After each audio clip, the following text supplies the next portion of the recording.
You are listening to Heroes Never Die, your one-stop spot for all the latest news, Overwatch League results, and mishaps in Overwatch. Here are your hosts, Totemly Drunk and Edinar. What is up, guys, and welcome back to Heroes Never Die, your one-stop spot for all things Overwatch. I am your host, Totally Drunk, and tonight on episode 169, we will be taking a look at everything that's been going on this week and what has basically gone from the slowest news week in Overwatch to date, since we've been podcasting together, until this point where this is probably the busiest week of news that we have had since we started podcasting together. So, Ed, I hope you're ready to buckle down and jump into the thick of things tonight, because we have a lot of stuff going on, a lot of major news. We got some more news dropping tomorrow, which has some pretty significant changes, not just to the Overwatch League, but potentially the next season of competitive play as well. Yeah, they really just kind of jammed in all the information they could in a 5-day span. Like, I'm actually thankful that the Watchpoint show is tomorrow and wasn't like before the show, because yes, we're gonna speculate on what it is. Speculate. Yeah, okay. But it's gonna be more talking about the rest of the news, and then we'll talk really about what they announced tomorrow next week. Otherwise, we would have a 4-hour show on our hand, probably. So thank you for doing this on a Thursday. I appreciate this. But yeah, it's been fun. Crazy weekend of, the last stage finals ever. So yeah, I've had a lot of fun, watching, playing, all that fun jazz. How's your week been? It's been pretty good. The playoffs didn't quite pan out how either of us expected them to. Both of our teams ended up losing, in spectacular and also terrible fashion. But with that being said, though, we really need to dive in tonight. So before we can jump into the agenda, let me just first quickly take a moment to thank everyone who is joining us tonight on Twitch for our live show. Guys, we actually almost nearly started on time this time. There were no hiccups pre-show. No, me waiting around 10 minutes for Bob to stop talking before, my mishaps happened, with my mic mute. But you know what? We appreciate everyone sticking with us this week, as we try to sort through all of that. And of course, let me thank all of our repeat listeners out there. So, as you guys can tell, as you've already heard him, joining me tonight, as always, is my co-host Ed. And Ed, we've already done, our this week, so let's go ahead and jump right into the news. And it's important to note, earlier in the week, we basically got a developer update from our dev and savior, Papa Jeffy Kep, praise him. And this developer update was basically a developer update saying that, guys, there are going to be more developer updates soon. Yeah, it was an update of an update. Basically. An announcement of an announcement. Now, that being said, there were a couple of things that did occur during this dev update. One, we kind of got an update, kind of, sort of, maybe, on the next hero release, aka hero number 31, and, looking back, Kaplan had noted that the release schedule for the summer is going to look drastically different. Now, we did have an event drop on Tuesday, and right about now is about what we would normally be seeing, that summer hero tease or release, and we haven't gotten anything yet, so Jeff Kaplan said that basically we need to expect a later release for hero number 31. Now, outside of that, so not only is the hero release going to be a little bit later than we're used to, he did specify the gender of the new hero, which is a male, so that's also important to note. So that does kind of rule out a couple of heroes that I know some people were looking forward to. But basically, at the end of the day, Kaplan was just like, guys, we have other stuff coming very soon. And there seems to be multiple developer updates that are in the works, ready to be released. And there is a good chance we're probably gonna see something potentially tomorrow or early next week in regards to some sort of new hero or potentially role queue come into Overwatch. Yeah, I mean, you basically went over almost everything you talked about. Yeah, like we do have an update, my guess, coming out tomorrow, because they're going to be releasing the PTR and all that fun stuff, and getting probably Rollock out there. Um, I'm okay with them holding off on the new hero. I don't think we need a new hero in stage 4 to go along with Rollock. So I don't think that's really that good. But yeah, we're probably gonna get one tomorrow on the Rollock, maybe one the following week on the new hero, and then might go silent for a little bit, which is fine. If they do 3 updates in a 3-week span, they can take a month or 2 off. Well, it's more like updates. 2.25. Sure. And yes, Jeff said it. The new hero is a he. You had a 1 in 3 shot of getting it right. Either male, female, Omnic. Like, okay, it reveals nothing. And I think I talked about this last week, where everyone's like, all these characters we've seen in the comics and the shorts and stuff like that. Like, we don't get them as heroes. It rules out my bartender. Yes. Maybe it's a male Omnic. I don't know. Well, I don't know. Do Omnics have sexes? Do they identify? Yeah. We need to ask the important questions here. Someone get House on the line. Yeah, but it's more than likely going to be someone that we don't know. Just playing the odds here, like, because Hammond is the only one anyone had ever heard of before, and then we got Hammond, and nobody was like, "It's a hamster." Like, no, we just saw Hammond, on the wall of a map. That's it. Mm-hmm. So the odds are we don't know who's coming. It's going to be a surprise.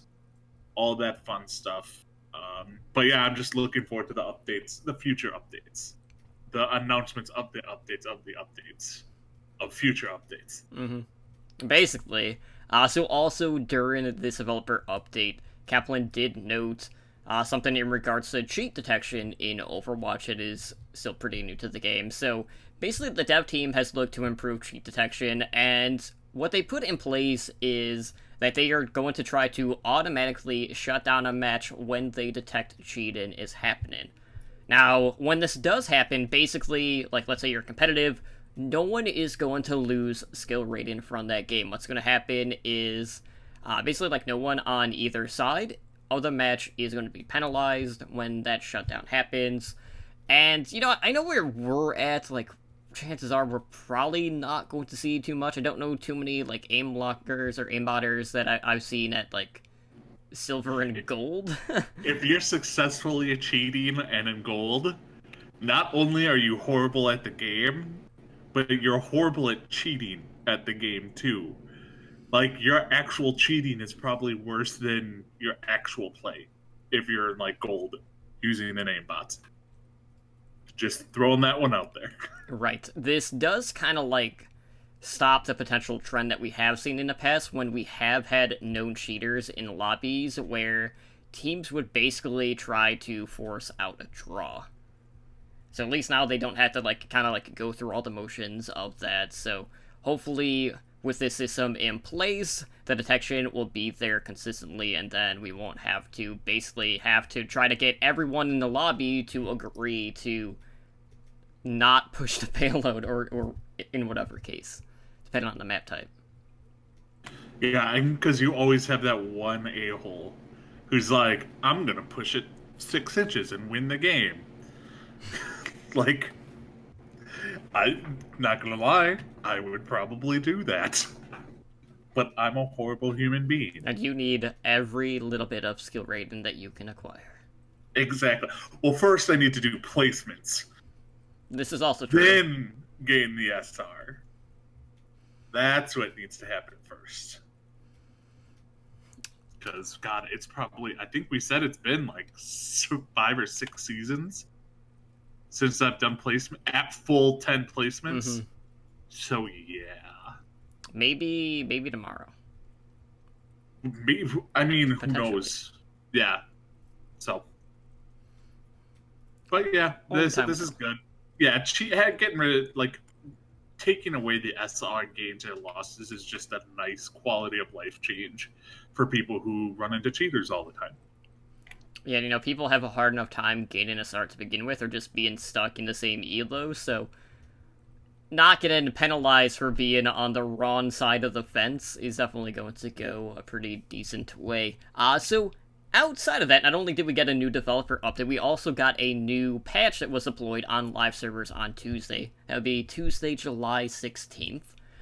And this new patch basically brought the return of the Summer Games event. It also added the subtitles feature, so I would highly recommend everyone uses that. That way, when certain abilities are used or Sombra is decloaked, you will know, as opposed to just hoping you're nearby to actually hear it. And of course, there were several bug fixes. There were also a couple of workshop updates to help measure server performance. But I'm not here to talk about the technical stuff with workshop. I mean, we've gone through this every time there's workshop updates. If that's your jam, by all means, go and read the patch notes. I'm not going to drone off and read them, but I have no idea probably what 80% of that means. But anyways. So we got Summer Games for 2019. So of course with that we got a slew of new skins, we got some new emotes. I know Baptiste got a new highlight intro. Of course there's some sprays as well.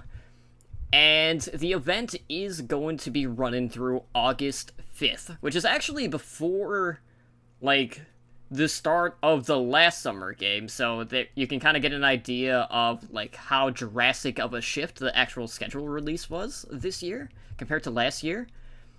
And on top of this, they did add something new to the event, which is important to talk about, but I want to touch up first on the stuff that we did get outside of the weekly challenges. So we got 3 epic skins, all of which are kind of tied to the challenges. We got 4 legendary skins. We got 3 no emotes, and of course, we got that Baptiste, shot put. Or is it discus? It's one of the two. I'd say it's discus. That would make more sense, considering what his device actually is, because it is his lamp ability. But I have to say, the skins in this one were kind of all over the place. There's definitely a fan favorite out of this lot. Yes. Probably for the wrong reasons, but we have basically a fencing Genji skin. We got a summer skin for Hanzo, which I know a lot of people are loving, but everyone and their mother is talking about the new Torbjorn skin. Mm-hmm. So much to the point that even Bren has said that at, X many retweets, he's going to cosplay as the Surfing/Torbjorn, which he has hit. And if we hit the next milestone for this, Sideshow is going to cosplay as the turret. I mean, so to cosplay, he just has to put a backpack on with a beard and wear shorts. Basically. That's not cosplaying. That's more, hey, I just arrived at the beach. Mm-hmm. Let me unpack my backpack. That's it. I don't know. I can't support Brent on this. So I feel he could do better. Here's an honest question, Ed. How many beach trips have you had, or have you brought an inflatable hammer with you? Inflatable? Never. Toy hammer? A fair amount. At least once or twice a year. But that's because I also spend Christmas in Florida with my niece and nephew on the beach every day. So, I carry down all the toys. They don't play with them. I play with them. And then we go back up. So that's how it goes. I have to say, my biggest takeaway from the skins had nothing to actually do with, like, who got skins. It was the fact that we're so accustomed to Blizzard having this theme with the summer skins and exposed nipples, and we didn't get that this time. Oh, you're making my head hurt, Totem. That's making okay. my head hurt. So of course, guys, you know, Lucy Ball is back. Wrecking Ball has his own Lucy Ball skin. He's not available to play as Ball or Lucy Ball, and I know you're ecstatic about Lucy Ball being back, and Copa Lucy Ball for that matter, so, you know, you can do even more placements, except this one for a game mode that I know you're not a fan of. Yeah, so there will never be placements in this one, because last time I played it, I played with a certain someone who said, "Don't worry, I'll carry you to the win." And lo and behold, we lost. That's what happens when there's like 6 months between when it plays. I'm not saying it's your fault, Totem, but it's your fault. I mean, You did lie. I can only have so much of a handicap. You promised me the win, and you didn't deliver, and then you destroyed my feelings of Lucio Ball even more. You had no intent of even going back, regardless of what the outcome of that match was going to be. That is neither here nor there. The fact was, I was promised a win, and I didn't get a win. Thus, I didn't get a loot box. Well, you should know, wins are never guaranteed in Overwatch. Well, good thing it's Rocket League. But not. I mean, it's essentially Rocket League. Just not on wheels. Just speed boosted. Instead of a car, it's rollerblades. That is what it's Rocket League on rollerblades. Mm-hmm. So I don't know. It came out of the big thing for all this is that it just came out of left. Right. Like we were just like, I'm sitting at work, and everyone's like, Summer Games. I'm like, oh, they announced it, you know, and then, like it's live. I'm like, wait, we haven't had that annoying slow drip of, you know, skins for us to see leading up. They're doing that now, which is very weird. I don't know if you saw, like, the Overwatch website, like, Twitter is, like, doing the daily releases of the skins. I'm like, they're in-game. I can see them in-game. Right. Well, I feel like, looking back at, like, the last events, we didn't really have the slow drip. We got, like, a couple of teases and then the drop, as opposed to before, it was, like, a lot of leaks ahead of the event, and then, you know, we would get the trailer and then the release of the event. Do you prefer to see everything up front, or did you like the more surprise element, regardless of, like, how you felt about the actual skins for this event? I probably all at once is better, because, like, then you can actually see, like, they're real bad. They show some of the skins, but then they don't always show the emotes or the highlight intros and stuff like that. So then half the time, the majority of the stuff you just find out when you log on, and you know about 4 or 5 skins before you log in. With this one, they only had like 4 or 5 skins total, and then some, you know, gold medals, and then Zarya doing burpees and Discus Baptiste. Yeah, it was basically like 4 legendary skins, and everything else was attached to the new challenges for the event, which I thought was kind of weird. Yeah, the challenges, they could have pumped that up a little more. If you're gonna do challenges for 1 week, do the first week's challenges. Like, that has the best spray and the best, like, challenge skin. Like, so American Reaper, and then the Junkrat Roadhog getting eaten by a shark spray. So definitely go out there and get the challenges done for the first week. But it's just a way for us to get more stuff in game, more cosmetic items. It's, you know, it's smart. Yeah, it's incentive to get you to keep logging in for the event. So for those that did miss that, this time for the Summer Games, they added weekly challenges that run throughout the event. So there are 3 weeks of challenges, and these are very similar to the other challenges that we have seen in the past, like, you know, the Nanocola one, the Baptiste one that we just had. Same with the Ana one. So basically, like, you are going to get unlockables every time you win 3, 6, and 9 games.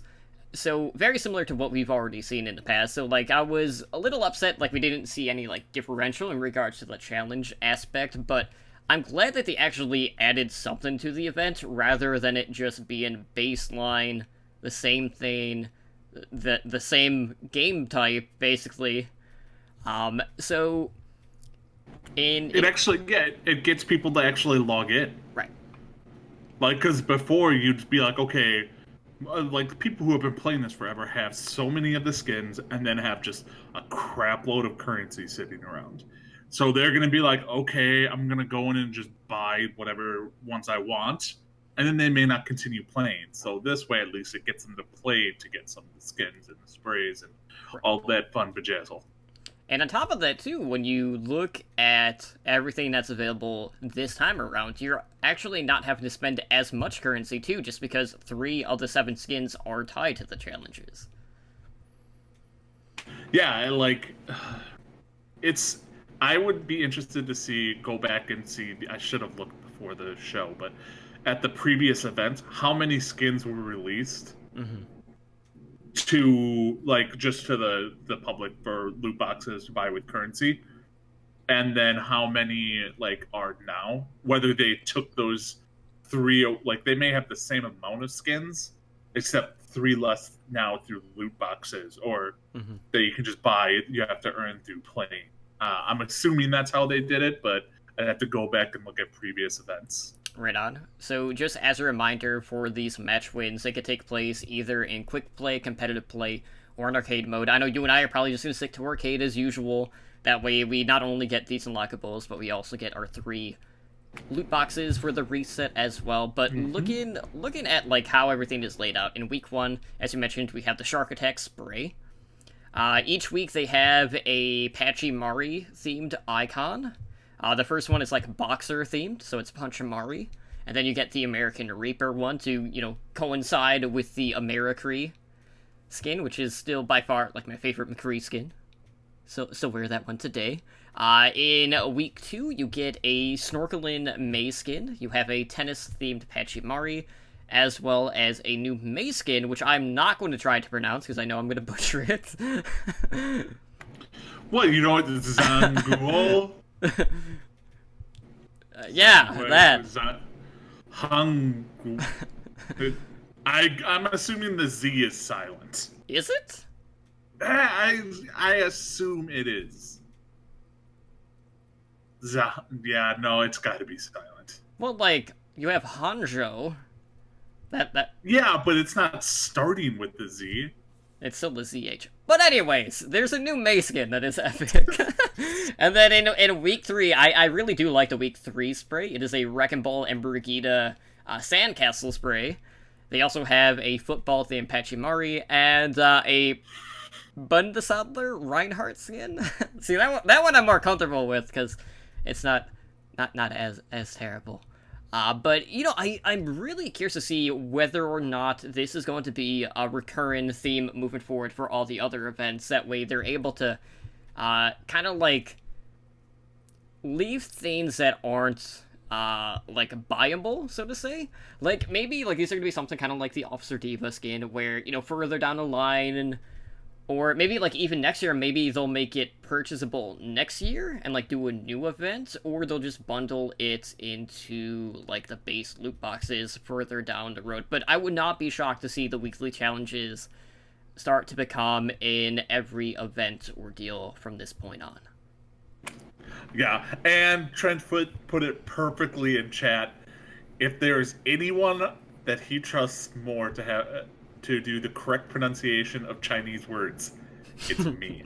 Why? Because you're a Hanzhou Spark fan? I excel at pronunciation of all words at all times. And if there's one thing I know definitively at after last week, I can say for certain, and you know where I'm going with this, it's in fact that you love the Outlaws. Yes, I love the Outlaws as well, according to Ramses. that a-hole. So in case you didn't see on Twitter or any of all that stuff, our co-host on Overwatch League by the Numbers, Ramses, went to the game and was sitting in the front section and held up a sign that says Edinar loves the Outlaws, or Edinar hearts Outlaws. Mm-hmm. And held it up, and it was right behind where Zoe sits. So, like, I'm just watching. Like, I have the stream up on my second monitor. I'm playing Warcraft probably at the time. And, like, I get a message on Twitter and from Misfit. And it's like, I'm pretty sure someone's trolling you at Blizzard Arena. I'm like, oh, God. What is this? And then I get screenshots sent to me. I'm like, what is going on? And then next thing you know, Ramses posts a picture of himself holding up the sign. I'm like, oh. Yeah, damn, and a lot of that, too, was because I took a screenshot of it and posted it on my Twitter account saying, like, hey, okay, which one of our listeners did this? And sure enough, it was one of our network hosts, which made it that much better. Yes. Also, Trenchfoot, with the good question, how do we know that he meant the Houston Outlaws? I could just like Outlaws. I may like Bonnie and Clyde. They were Outlaws. So, you know what? There's a chance it's true. I'm just going to take a different angle with it. Okay. Yeah. You know, despite the fact it was written in green and shown in the Blizzard Arena during Overwatch League, you know, throw that out the window. Absolutely. But I have to get him back. Some way, somehow, I have to get him back. Well, I mean, we're already getting him back in well, I shouldn't say we're getting him back in fantasy, because, like, he's kind of, like, on my team, so to speak. But you know what? We're killing it in the fantasy showdown. But, you know, there's plenty of opportunities in Fantasy Overwatch League outside of that. But I'm sure there's going to be more opportunities elsewhere as well to capitalize. Oh, BlizzCon. BlizzCon Yeah. is going to go down. Yeah, BlizzCon is going to be interesting and full of shenanery when the three of us get together. Well, plus Bob. Bob will be there too. I'm definitely, and I threw this out last night, I'm definitely going to have some cocktails, and I'm the self-proclaimed Bren of the Overwatch podcasting community. So I am throwing down the gauntlet to Bren the caster in a Widowmaker 1v1. I'm challenging him, and I will destroy him. I'm just waiting for someone to clip this. Destroy. I will destroy you. You know, it's very hard. Bring it on my silver Widowmaker play. It's impossible for me to take you dominate. seriously. Yes, the Edamaker. The Edamaker versus... I can't even keep a straight face doing this. I think we should honestly just rename that to the Window Licker. I don't know about that. But, yeah, I'm probably going to challenge him to a 1v1 Widow. Okay, hold on, guys. We do not need a Battle of the Bulge or anything like that. That's not the angle we're going for with this, okay? Yeah, I am not wearing spandex when I meet Brett. I will talk crap as much as anyone you've ever met, and I will lose gloriously and still talk trash after I lose. Spandex is where I draw the line. Yeah, I mean, when it comes to wearing spandex, I mean, let's take a page out of the Overwatch League analyst desk. But why, though? Exactly. Like, why would I wear that? And even on, what was it, on Bren's actual, like, podcast that he does with Mr. X and Sideshow. And, yeah, Plat Chat. He's like, I refuse to tell anyone there what I was wearing because if I did, they'd all told me that I can't go out there with it. Mm-hmm. So he just didn't say it, tell anyone what he was wearing, just went out on stage wearing spandex. Yeah. Yeah. And no shirt. Like, if for all you wrestling fans, do you remember Vader? That is essentially what you're asking for. And no one really wants that. Except my beard's not red. It's brown and... So... I mean, you could always get it dyed. I get we can make it happen. red, dye it red so I could be Vader while I 1v1 the Bread Maker. Oh Right. Lord, this is just getting a whole new set of legs here. Exactly. But anyways, we're not just here to trash talk Bren. We're here to trash talk New York's playoff run, or should I say lack thereof. So let's jump into the hockey community topics. So, the stage playoffs happened, guys. The final stage playoffs. More on that later. And of all of the teams to come out on top, it was the 8th seed of the Shanghai Dragons, who had, without a shadow of a doubt, the craziest playoff run we have seen in Overwatch League history, because not only did they beat the New York Excelsior, who finished as the top seed in Stage 3, they also bested my poor Vancouver Titans, who were the number 2 seed. And then they crushed... I wouldn't say crushed. They had a very good start against arguably the top 3 team of the league in the San Francisco Shock, before the Shock kind of brought it back, only to lose it on Map 7. But we gotta rewind and talk about New York. So Ed, let's go back to the start of Stage 3. Everyone's kind of like complaining, oh great, here we go, it's gonna be another 3-3 stage. Surely we're gonna get Titans versus the Shock in the finals, nothing's going to change. And then we saw the meta kind of like evolve over the course of the stage. And one of the common themes that we saw was the rise of Sombra across the league's teams. So for New York, for example, we did not see a ton of Meko throughout this stage. Instead, we got to see the return of SBB in the starting lineup. And then here we are, enter the stage playoffs, and Meko is back into the starting lineup. SBB is nowhere to be found. He's not subbed in. So they basically spent the entire stage practicing Sombra play, only to completely abandon it come playoff time against a Sombra specialist team. But why, though? I don't get what they were doing. Like, name a more iconic thing than New York and sucking in the playoffs. Like, you had been playing SBB all along. SBB was getting better. You're looking better. The team was just playing better. And then all of a sudden you're like, nope, we're not going to do that. We're going to go back to what made us lose to the Seoul Dynasty in the first round of the playoffs last stage. And, I think they lost the first week in Stage 1 playoffs. Let me see here. So they lost to Seoul in the first round in Stage 1. Stage 2, they lost to the Titans in the second round. So they actually have won one playoff game. And they're essentially, and this is going to be a football reference, is they're the Buffalo Bills. Mm-hmm. Like, they're the ones, they have been in every single playoff since Stage 1 inaugural season. And so you have, 7 stage playoffs, 1 grand finals. They have 2 stage two stage championships out of 7. And that was when there was only 3 teams playing in the stage finals. So it's like they only had to win 1 game to win both those stage finals for them. I think it was Stage 2 and Stage 3 last season. I think they beat Boston and the Outlaws.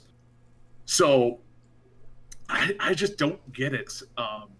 People want to say, they're like, this is just bad coaching.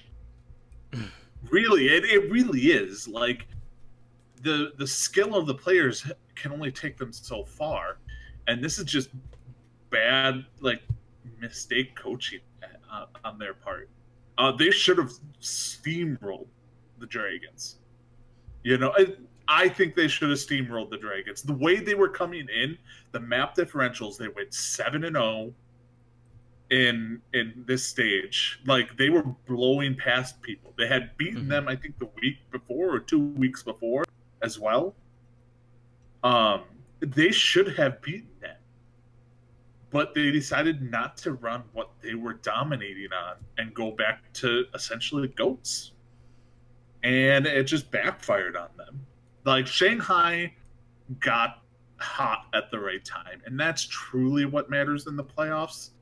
But that win over New York was just ugly on the side of New York. Great for Shanghai, ugly on the other side. Yeah, so for Shanghai, that was their first playoff victory since the inaugural season. It was also the first time that they've been able to beat New York Excelsior. And when we kind of look back at the Dragons' journey, obviously, like, they, as one of the Chinese teams, they like to run a lot of Wrecking Ball, a lot of 3 DPS compositions. And, there were just times when you would get, like, this really mean crossfire between the Widow and the Pharah play.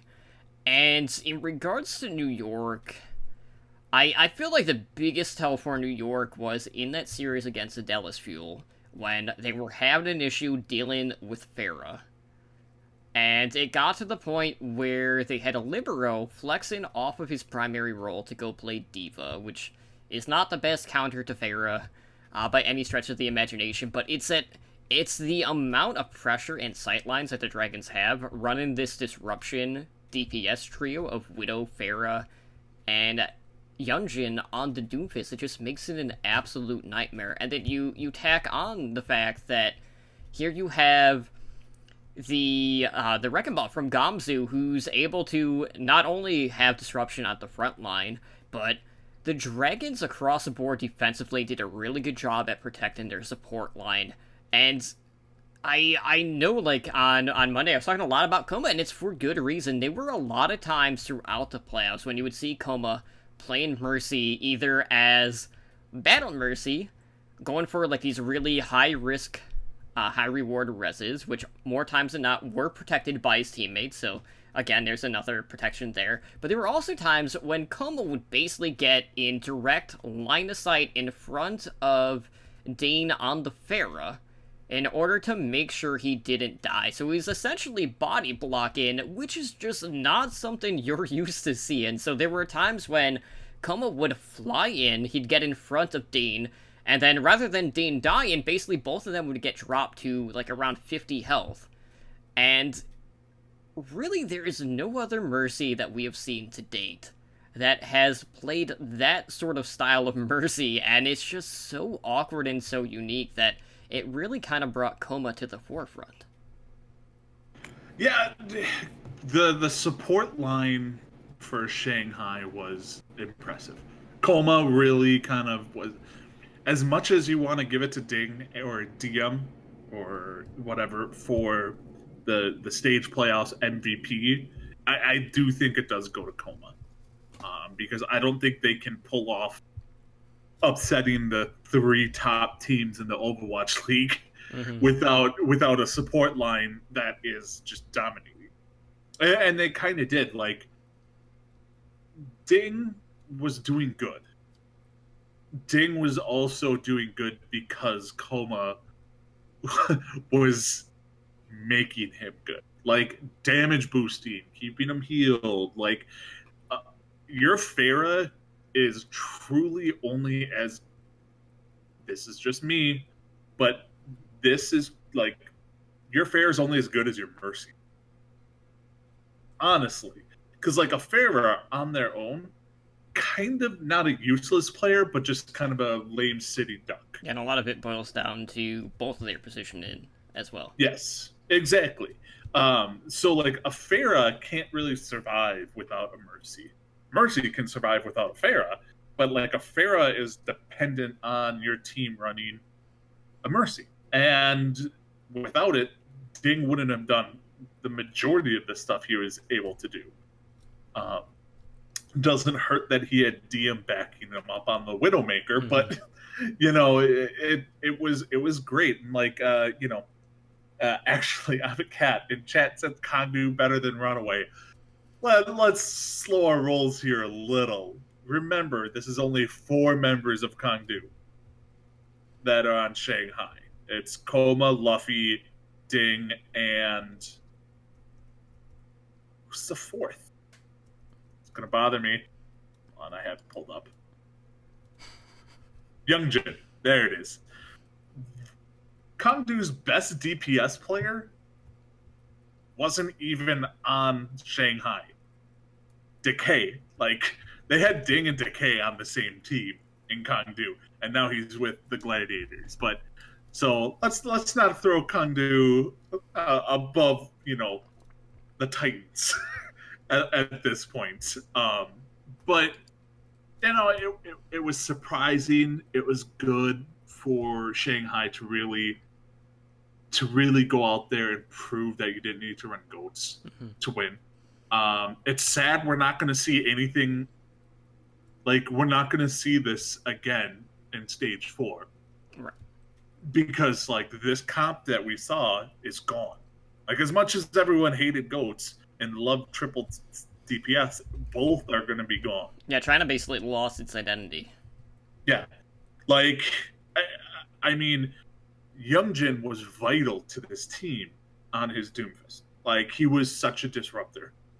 Well, Stage 4, you can't have Youngjin on his Doomfist. You need to either have Youngjin on Roadhog or D.Va.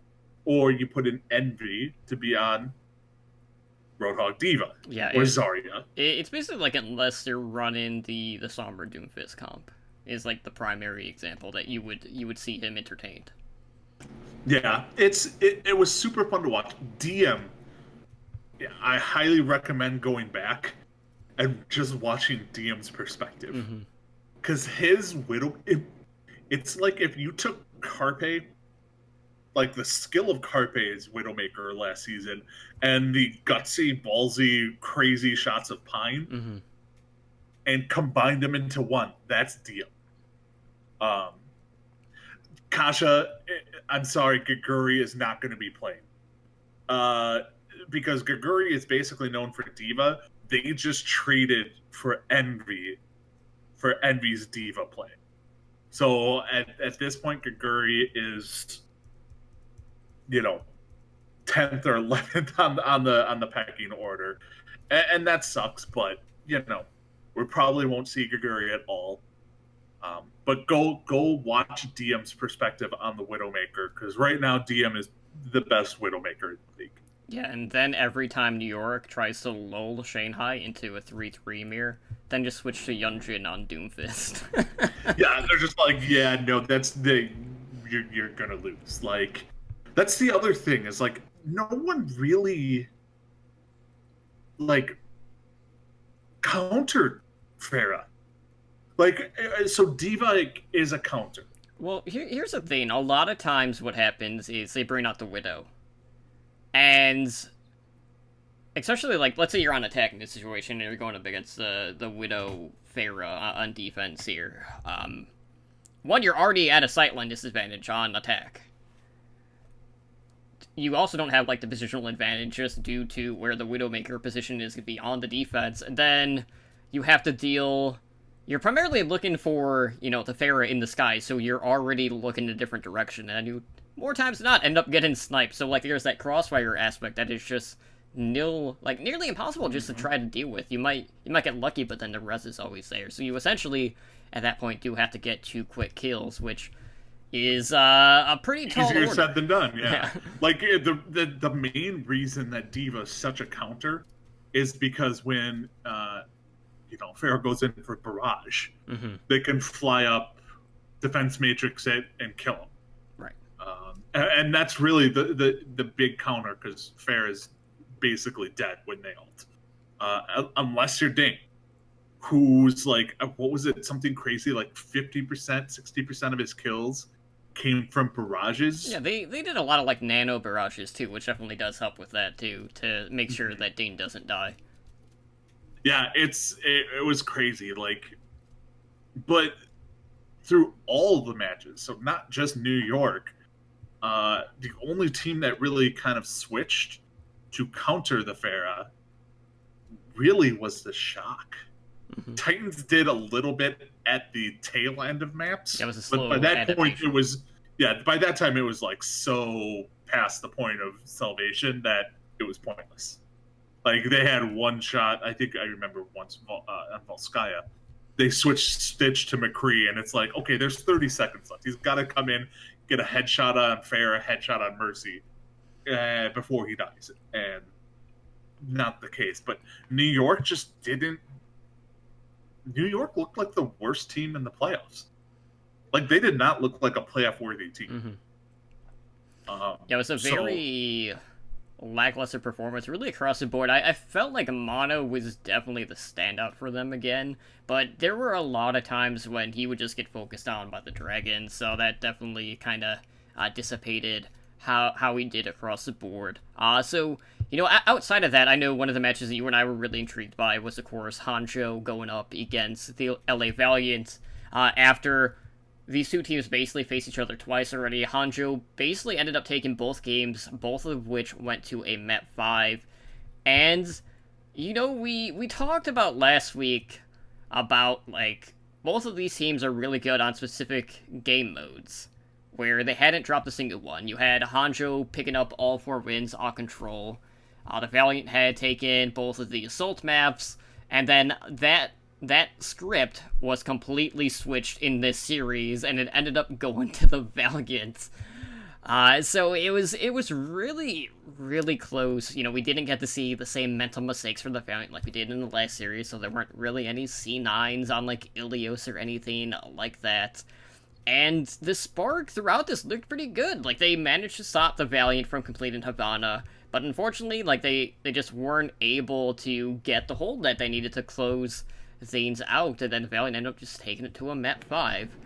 So I have to say, we're not used to seeing two teams that are dominant on certain game modes just come into a big time match and then just kind of like drop the ball on what was their biggest asset to that point in that like season series. Yeah, this matchup probably was, going back and looking, this was the best matchup. Mm-hmm. Like, I actually like this better than the finals. Like you said, it, outside of Ilios and Oasis, those two maps, damn you. Yeah, it was just a super close series, and both played well. Like, these were the two. I would honestly want to say these were the two hottest teams heading into playoffs, more so than Shanghai. Mm-hmm. Like, just going in to the playoffs, like Valiant and the Spark were talked by many to be like not the favorites, but the two teams that wouldn't be surprised if they won it all. And Valiant basically held all the scrim bucks. Take that for what value you do. Yeah, and Valiant for this matchup played their style of Overwatch. What made them good, all that fun stuff. In the next round, let's not so much. But in this one, they played their style and it worked out well for them. Like, I don't feel bad having the Spark lose to the Valiant because it was such a well-fought game and they all played very well. And it was super close, and it was just intriguing to watch. Like, basically every map was close. So, Spark will come back strong next stage, I think.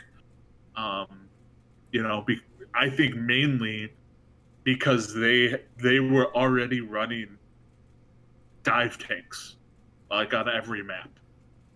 So they already kind of have an in there.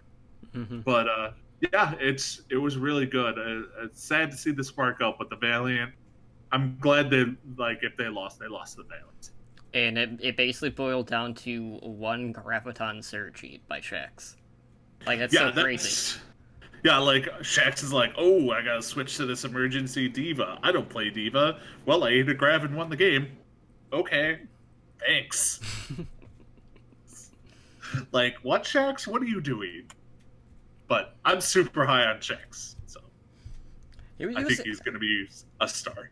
He definitely had stage jitters in the playoffs. But you know what? He came up when his team needed it the most in that specific situation, so you definitely got to give him props. Unfortunately, then the Valiant kind of like ran into a brick wall when they went up against the San Francisco Shock in that next round.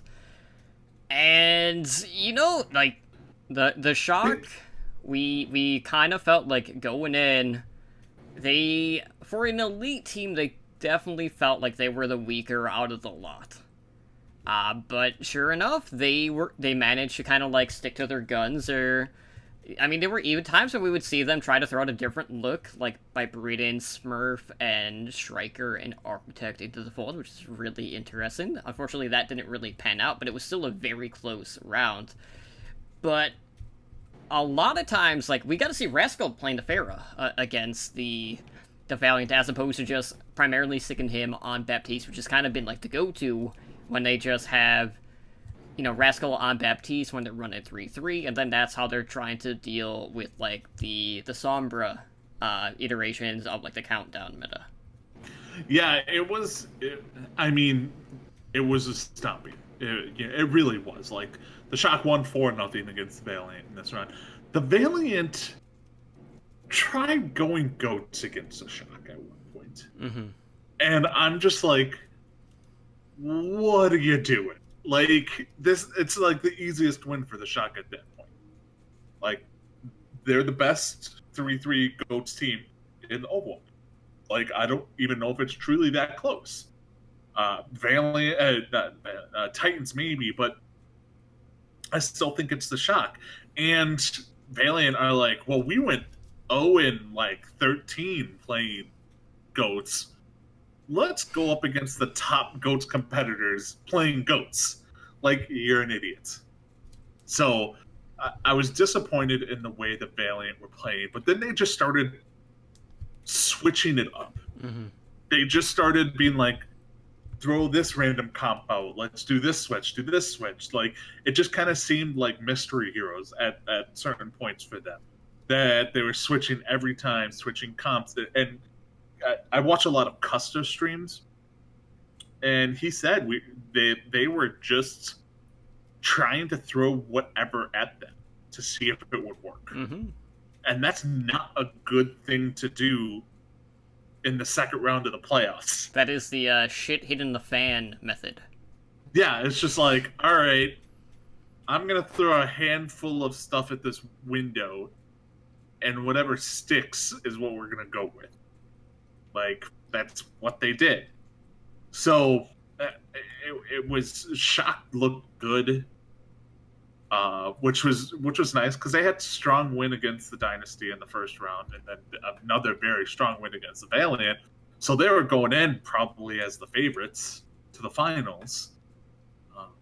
But then the other round in this other game in the second round was just I don't want to call it the biggest upset in playoff history, but it's close. Mm-hmm. Like, it's real close. So I don't know. That it was a game that if you missed it, you're better off for missing it. Plain and simple. I mean, KDP did get a little bit of redemption after they lost, you know, the Apex Championship to Runaway. And, you know, there was part of me that, like, when we got to the finals, after the Dragons went up 3-0, I was like, I've seen this script before. Like, they're gonna find a way to lose this somehow. But, you know, mental fortitude on both sides. It was a really weird finals for Stage 3. Mm-hmm. And the funniest thing to me about this was at the very end, the camera was on Coma. And he didn't even realize that the match was over. Like, the series was over at that point. Shanghai had won, and he's just kind of like sitting there. Or was that I think that was in the semis. Yeah, I don't know if he could have not known, because Gamsu was celebrating so much. And, you know, good for them. Like, yeah, this was a very interesting finals, because it was a matter of the first 3 maps, Shanghai looked dominant. Like, I know people who stopped watching it. They're like, okay, whatever. You know, it's 3-0 first to 4 wins. Mm-hmm. They need to win one of the next 4 maps. We're going to log off. And then the Shock just lit a torch under their ass and came out there. And mind you, the thing you have to take into account as well is the maps aren't set. The losers of each one get to pick the map that they're on next. Yeah, basically after the first one. Yeah, after the first one. So they not only did the Shock have to reverse sweep, they had to reverse sweep on the maps that Shanghai is picking to counter everything that the Shock play. So the Shock win the next 3. And going into map 7, I honestly believed the Shock were going to win. Because, like, anytime you have, like, a team that goes up 3-0 and then they lose the next 3 maps, the momentum completely shifts. Yeah, they're mentally boomed, as Super would put it. Yeah, so, like, Dragons are down in the dumps. Shock are riding high. They're like, we just won 3 in a row. We're in the last map. We're going to do this. We're going to win. And Shanghai came out and won it. And good for them. It was a good playoff stage finale. Oddly enough, I do think it was the worst playoff finale of this season. I think both Titan Shock games were better watches. Well, but to that point, do you feel like that was because there's a lot more microplay in a mirror match as opposed to like the different iterations that we're seeing from both teams? I think it was because it was more of a mirror match in the first 2, and you could see like, okay, they're playing the same things against each other. You're seeing firsthand who's better at what. Mm-hmm. Because you're just like, okay, this Ryan versus this Ryan, they're winning, this Ryan's doing better. And this one, it was like, okay, you don't know who was getting the upper hand from actual play to who was getting the upper hand from, just not switching to counter the other team and whatnot. And the Shock, I think, I don't want to say they shot themselves in the foot coming out without Super, without Sinatraa, without Rascal. That was for the first map. That was weird, but they came out and they wanted to play their own DPS series against the Dragons, right. and good on them. You got to try something out. And obviously, the Dragons weren't expecting it. It's important to note too. Like, we knew that the Shock had extra time to prepare too, since they weren't part of that Atlanta homestand. And you and I were both wondering, like, okay, what different look are we going to see from the Shock? And sure enough, that was their DPS comp when they had Smurf, Striker, and Architect. And to their point, they did not look bad running that comp. And there's a very good chance that we might actually get to see more of that in Stage 4, since Smurf is more known for Orisa play as opposed to Super, so probably just a tease to what's to come. Yeah, I think you could really...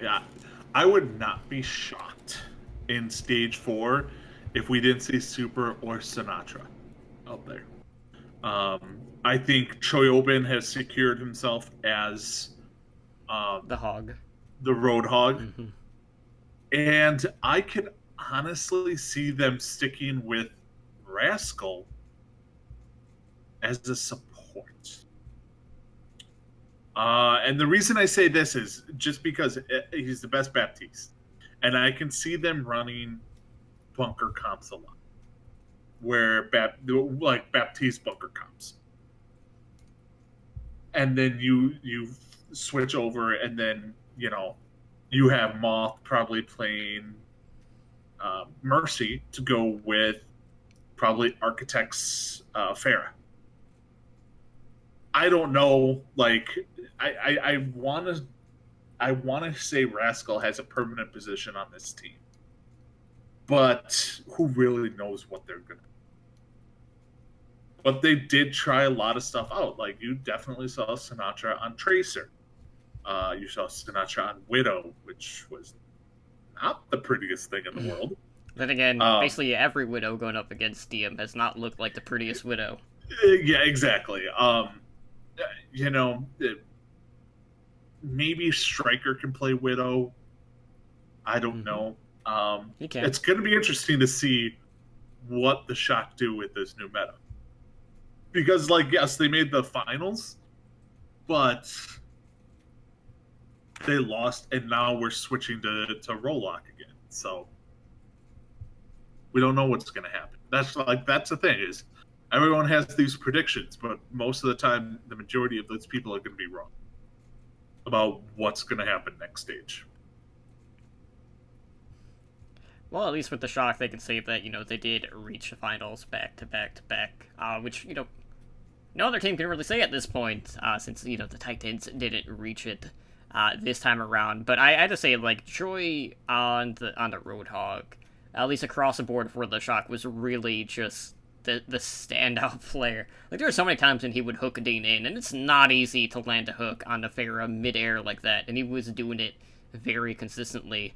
Unfortunately, though, the Baptiste iteration of the 3-3, which has been the Shock's bread and butter throughout the stage, and really, throughout the season, did not work as well as it does normally against these other teams, so they couldn't rely on that to overcome the Dragons. But hats off to the Dragons.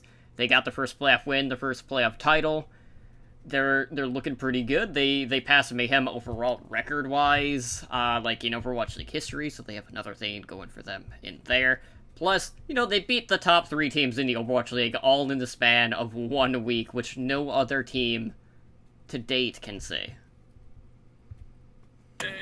I mean, I hate the fact that people are comparing them to last year too. Right. You cannot compare them to the team last year. They're 0-40 to the stage playoff win. I'm like, but that's comparing apples to oranges. Mm-hmm. You had a shit roster last year, and you went out and you bought a whole different team. You went out and bought a Korean team when you were running an all-Chinese team for the majority of the season 1. So, I don't think you can... They're more comparable to a Guangzhou, a Charge, or a Spark, or a team like that at this point, because it's a brand new team. So, I mean, it's a good storyline, but, I don't think of them as an 0-40 team, because the only person left over, is Geguri? Maybe an assistant coach of some sorts.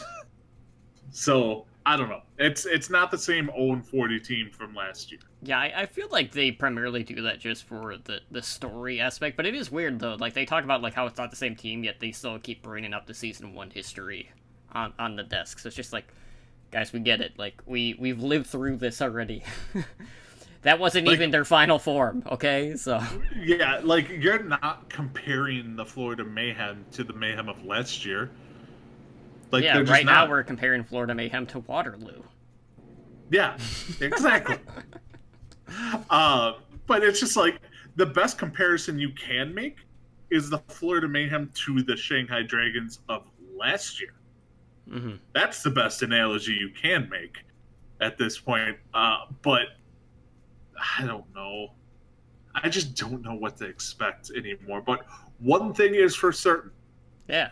The Shanghai Dragons are the last stage playoff winner of all time.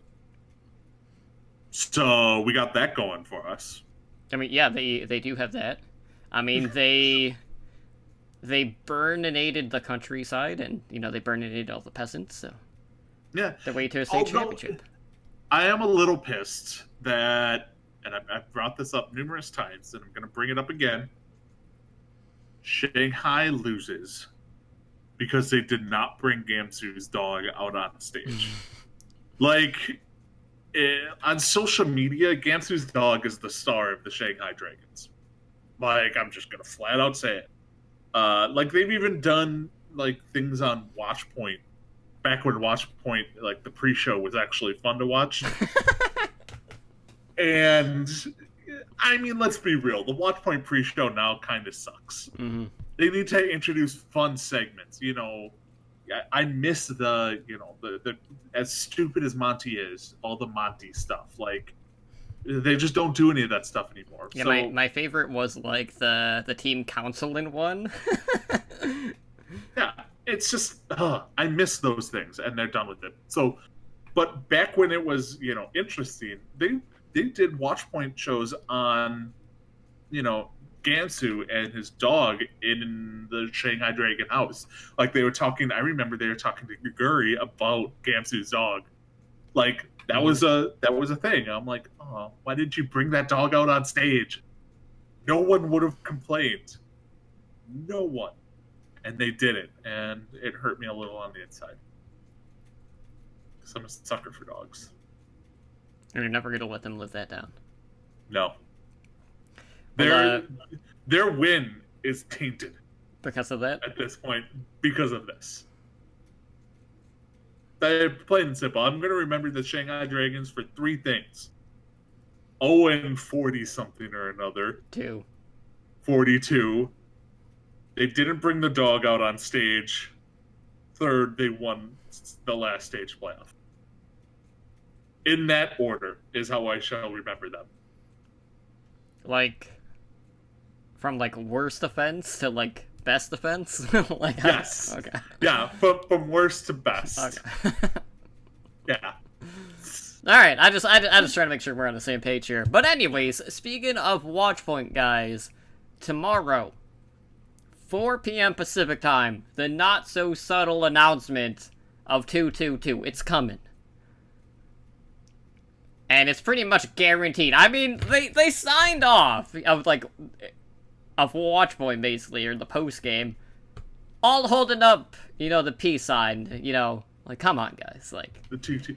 I'm gonna laugh if they're just trolling, and it's just completely something different. It's completely something different, but then they're just like, you know what? We're just trolling the fans. And that is 100% a Blizzard thing to do. I mean, there would be a lot of irate people. I mean, we already know of Overwatch World Cup tryouts that were forcing 222. Hell, it even happened yesterday for Team Canada. Yeah, like, it's 99.9999% 222 Rolock. But I want that 0.001% for them to be like, we're gonna do some crazy promotion, and that's our big announcement. But no, it's gonna be 222 Rolock. I mean, it has to be. The only thing in question is how much information are they gonna add to it? Mm-hmm. Because there's a lot of questions about what's gonna happen, like regarding 222. Mm-hmm. Like, I think the first main one that comes to mind for me is it set in stone? Like, for instance, if you have, like, the people come out, 2 tanks, 2 support, 2 DPS players, are those specific players locked to those roles right, for that so, like, map? you couldn't have Raucus flex over to, like, Roadhog. Yes. Mm-hmm. Or will they allow that flipping? We don't know. Do they have to be specified as tank, DPS, or support while they go up there, or beforehand, or stuff like that? Will there be any balance changes? Which we'll talk about later. Does not sound like there will be any balance changes coming with this, which is insane to me, and just stupid that there's no balance changes. But it should be interesting. And also I want to know when it's coming to the actual game. So, like, our game, not the pro scene. We'll know with the next developer update. Don't you mean the next update of a developer update? Because that's bound to happen. Yeah, they're like, okay, this is what's in the pipeworks. This is gonna hit the PTR in like a week. Yeah. And it's gonna be roll queue, balance changes, and then they'll leave it at that. And then we'll go into the next one with all of the details. Yeah. Alright, so I'll ask you this. With the 222 Rolock, what character are you most excited outside of Baguette? most excited to see go by the wayside, and which character are you most excited to be brought in? I mean, there are two very key heroes that I'm excited to see in, and that is Widow and Pharah. Out? That one's a little bit trickier. The cynic in me wants to just say Lucio. I don't expect to see a ton of Lucio. Outside of that, though, I can't really say the tanks, because, like, chances are we're gonna get a lot of bunkers, so, like, it's still gonna be a shield battle one way or the other. Mm-hmm. I'm looking forward most to bringing in, like what you said, Widow and Pharah. Mm-hmm. Probably the two. The one, and this should not be a surprise to many people, the one I'm most excited to see go away is Deep. And I'm not saying get rid of her completely, Right? Because she's still going to be around for Dive. I just want to see as little of her as possible. Yeah, the only other hero that I really want to see should Bunker become meta is Genji. Yeah, Genji would be nice. I wouldn't mind seeing McCree. McCree is fun to watch, but in a bunker comp, McCree's not really that useful. Really.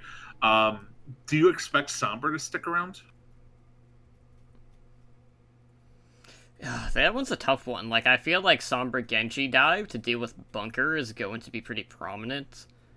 Hackfist could still see some play, but I don't know how much Rein Zarya comps we're going to be seeing. Hackfist primarily revolves around that too, so it's kind of like a toss-up.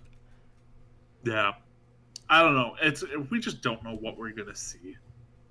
Yeah, Kasha, you're right. Brig is done. Until she's reworked, because in a 2-2-2 role lock, she needs 100% needs a rework. Mm-hmm. To make her even remotely viable. Because, like, in a 2-2-2, she's down on the same level as, like, the Symmetra, Reaper, that level of play. Sadly, because, like, she actually has a good kit. It's just, it's kind of like when Mercy, pre-massive nerf Mercies. Like, when Mercy was mandatory, no matter what comp you ran, mm-hmm. Mercy was mandatory. And then she would just hide and get a mass res off. Right. Like that is what I compare it to. Now, Mercy is in the mix, but not dominant. And that's where they need to kind of mesh Brig into. But, yeah, I see it being dive, some variations of, like, you're gonna see a lot of bunker comps. Yeah, my Discord kind of lagged there a little bit. Looks like it's going back though. All right. And despite what Bob said last night, bunker comps are not an offensive comp. I know he may think it. Bunker comps are not. You're not going into point A of Hanamura running a bunker comp on offense. Mm-hmm. Yeah, I was trying to pull up my show notes from yesterday. If I could find them, just to, like, go through, like, potential metas. Yeah, it's, Hanzo Widowmaker is definitely a meta I think a lot of people want to see. I think Genji is probably going to be pretty prevalent, although I don't see Tracer. Like, I don't think we're going to go back to the traditional dive. It could happen. Okay, so it could happen. Basically, guys, last night on OWL by the Numbers, we kind of, like, went over, like, the meta shift, so to speak. So, just to give you an example, like, these are some of the comps that we could potentially see. And I'll go what I figure are the most likely scenarios. For the most part, Orisa Hog is going to be the tank duo. So double sniper is going to be huge. So that's Orisa, Hog, Mercy, Zenyatta, as Ed keeps typing. Widow Hanzo for double sniper. We could also still see Clockwork Vendetta comp, so that would keep the pulled pork combo in there. The support line is very interchangeable, so either Mercy Zen or Ana Zen, but that would leave Torb and Mei for your DPS. If we are going to see dive, there's basically two variations that we can see. There's like straight dive, which would be, you know, your Winston, D.Va, Mercy Zen, Widow, Tracer. Then there's also like the anti-bunker dive, where you would see Genji and Sombra being brought in for your DPS duo.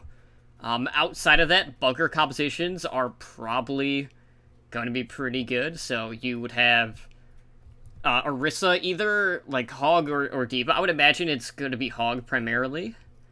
And depending on the team, most of them are running like Mercy and Baptiste.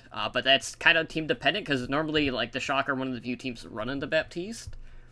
And then normally they'll have like Bastion and Pharah for their bunker. And then of course, we could still see Hackfist from a team like, you know, Shanghai, for example. So you'd have, you know, Rein, Zarya, Lucio, Ana, Sombra, Doomfist. So that's just like 6 potential things that we could see happening and surfacing in stage number 4. But who knows? Like, maybe it's going to be something completely out of the blue that we're not expecting. Maybe, like, there's going to be a double, like, main tank comp that comes out. Like, we've seen like these dive-heavy, like, tank lines of, like, Winston and Wrecking Ball. Like, who knows? Yeah, I could see a dive comp type thing involving Wrecking Ball. Very much, because he's a good dive tank in the right hands. And if anyone's going to be running a Hammond dive comp, it's going to be Chengdu. Mm-hmm. Like, you know, it's kind of obvious. Before we move on, because I feel we probably do need to move on, what one hero is going to be, since they're not doing any real changes, what one hero will be the new Brig? Like, the new dominant hero in 222. If you had to guess right now. Just in particular? I mean, there's 3 primary people that I'd be looking at, but, like, I feel like the Widows are going to make or break teams. I would say Widowmaker was my first guess. But then I just saw, like, honestly, I saw Choyobin. And I'm just like, Roadhog and a pulled pork combo is gonna be a thing of beauty. Mm-hmm. And, you know, there's nothing a Widowmaker can truly do against a Roadhog behind a shield, who's just yanking people behind the shield as well. Like, that is the one weakness of Widowmaker. Like, a Widowmaker can keep the other team's Pharah at bay, or, you know, the support line could poke their heads out. It's just, you know, I made this analogy to last night, is Roadhog is like the Druid from WoW. Like, they're just so good at so much. They're not the best at any one thing, but they're so good at so much. Like, Roadhog's a tank. Puts out good DPS, not great DPS, good DPS. Can heal pretty darn well, like himself. You know, his ultimate is definitely something you have to work around. Like, counters, one of the few counters for a Pharah, or, you know, can keep Pharah at bay because they don't want to get hooked. Like, I could see Roadhog moving into that dominant, like, persona character. So that would be my guess. So not only are we expecting 222 to be announced tomorrow on Watchpoints, there was also another thing that we found really interesting that happened with the patch drop, and that was that the end of the current competitive season in-game, that would be Season 17, suddenly got its end date changed. Like, out of nowhere. So as of today, Season 17 of competitive play is going to end in 26 days, which would put it around August 12th. And that would make it significantly shorter than, you know, the prior 2-month seasons that we're used to seeing. So there's a lot of speculation right now, Ed, that this is a clear indicator that roll queue is coming for Season 18 of competitive play in-game. Yeah, I think the writing's on the wall that they want to get this out as soon as possible. But they gotta test it on the PTR. Now, they're like, this is gonna be the weird thing. They're gonna put Rollock straight into the Overwatch League without patch update, but they're not gonna put it into the game without a patch update. Like they have that luxury of waiting a little while for it. So they're probably gonna do the PTR, do 2 weeks of the PTR with it, and then 1 week live before it goes live with the next competitive season. And I think that's kind of what they're trying to get at. But yeah, this is a pretty clear indicator that something's going on. And the only logical explanation is that it's the 222 roadblock. Which, you know, good. Get it to us sooner. A lot of people will be happy about it. Now, with that being said, let's go ahead and talk about what's been going on in the Overwatch League. There's been a lot of stuff happening after the roster lock happened, like a week and a half ago. We're finally starting to get some announcements after all this time ahead of Stage 4. But before we talk about the roster moves, I quickly do want to bring attention to Semler and Hex, who have been doing some new content on Bud Light's Twitch channel, of all places, and that is for Bud Light Happy Hour, which is a show that had debuted a couple of weeks ago, and at this point they've done 3 episodes so far, and it's basically like a 12-minute show where the caster duo kind of like discusses what's currently going on, storyline-wise, in the Overwatch League, and kind of like goes over what had happened in the prior week, so it's more of a, like a recap type show, trying to get you caught up to speed on everything that happened. And what's weird about this is, like, no one really knew this thing existed. Like, it just kind of, like, popped up. Like, there's been a total lack of promotion. I know Hex kind of, like, tweeted about it the first time, but then there's, like, really no coverage about it, which I thought was really weird, considering that, you know, Bud Light is a key sponsor, so I'll have to, like, go back to see if they've been advertising it somewhere, but it just kind of flew under the radar for a lot of people, and, like, when I saw it, I was like, why have I just started hearing about this? It's actually a really good show. So if you guys aren't able to tune into all of the matches, or if you just want to, like, refresh your course, I highly recommend you guys go check out Bud Light Happy Hour. I'm actually seeing a lot of it on just Twitch. So, and I know a lot of this is targeted because obviously they track what you watch the most and kind of aim some of the commercials at you. But like, I'll be watching Kibler play Hearthstone, and then he'll play an ad, and it will be for this. And I'm like, what? What is it? Like, when I first saw it, I'm like, what is going on here? So yeah, definitely go check it out. First off, who knew that Bud Light had a freaking Twitch channel? Doesn't surprise me. But, you know, like, I'm not searching out Bud Light's Twitch channel. Like, it's not something, you know, that I'm really, like, hey, I really want to see how Bud Light is made. Like, water with a couple of hops thrown on top. But, you know, it's awesome. It's a good show. I did go and watch, you know, go back and watch. And I love Hex. He's the most bitter, fun old man. He's like the get off my lawn type of guy. And I love him for it. It doesn't hurt that he's also from Wisconsin. And he grew up, like, we grew up like 25 minutes apart from each other. So we found this out when we did Around the Payload together. But yeah, definitely go check it out. Support Bud Light. Maybe not drink Bud Light. They offer other beers or other type of alcoholic beverages. Yeah. Do they do White Claw? Go drink White Claw. That's the in thing now, right? I have no idea. You know you're going out and drinking White Claws. No. Yeah.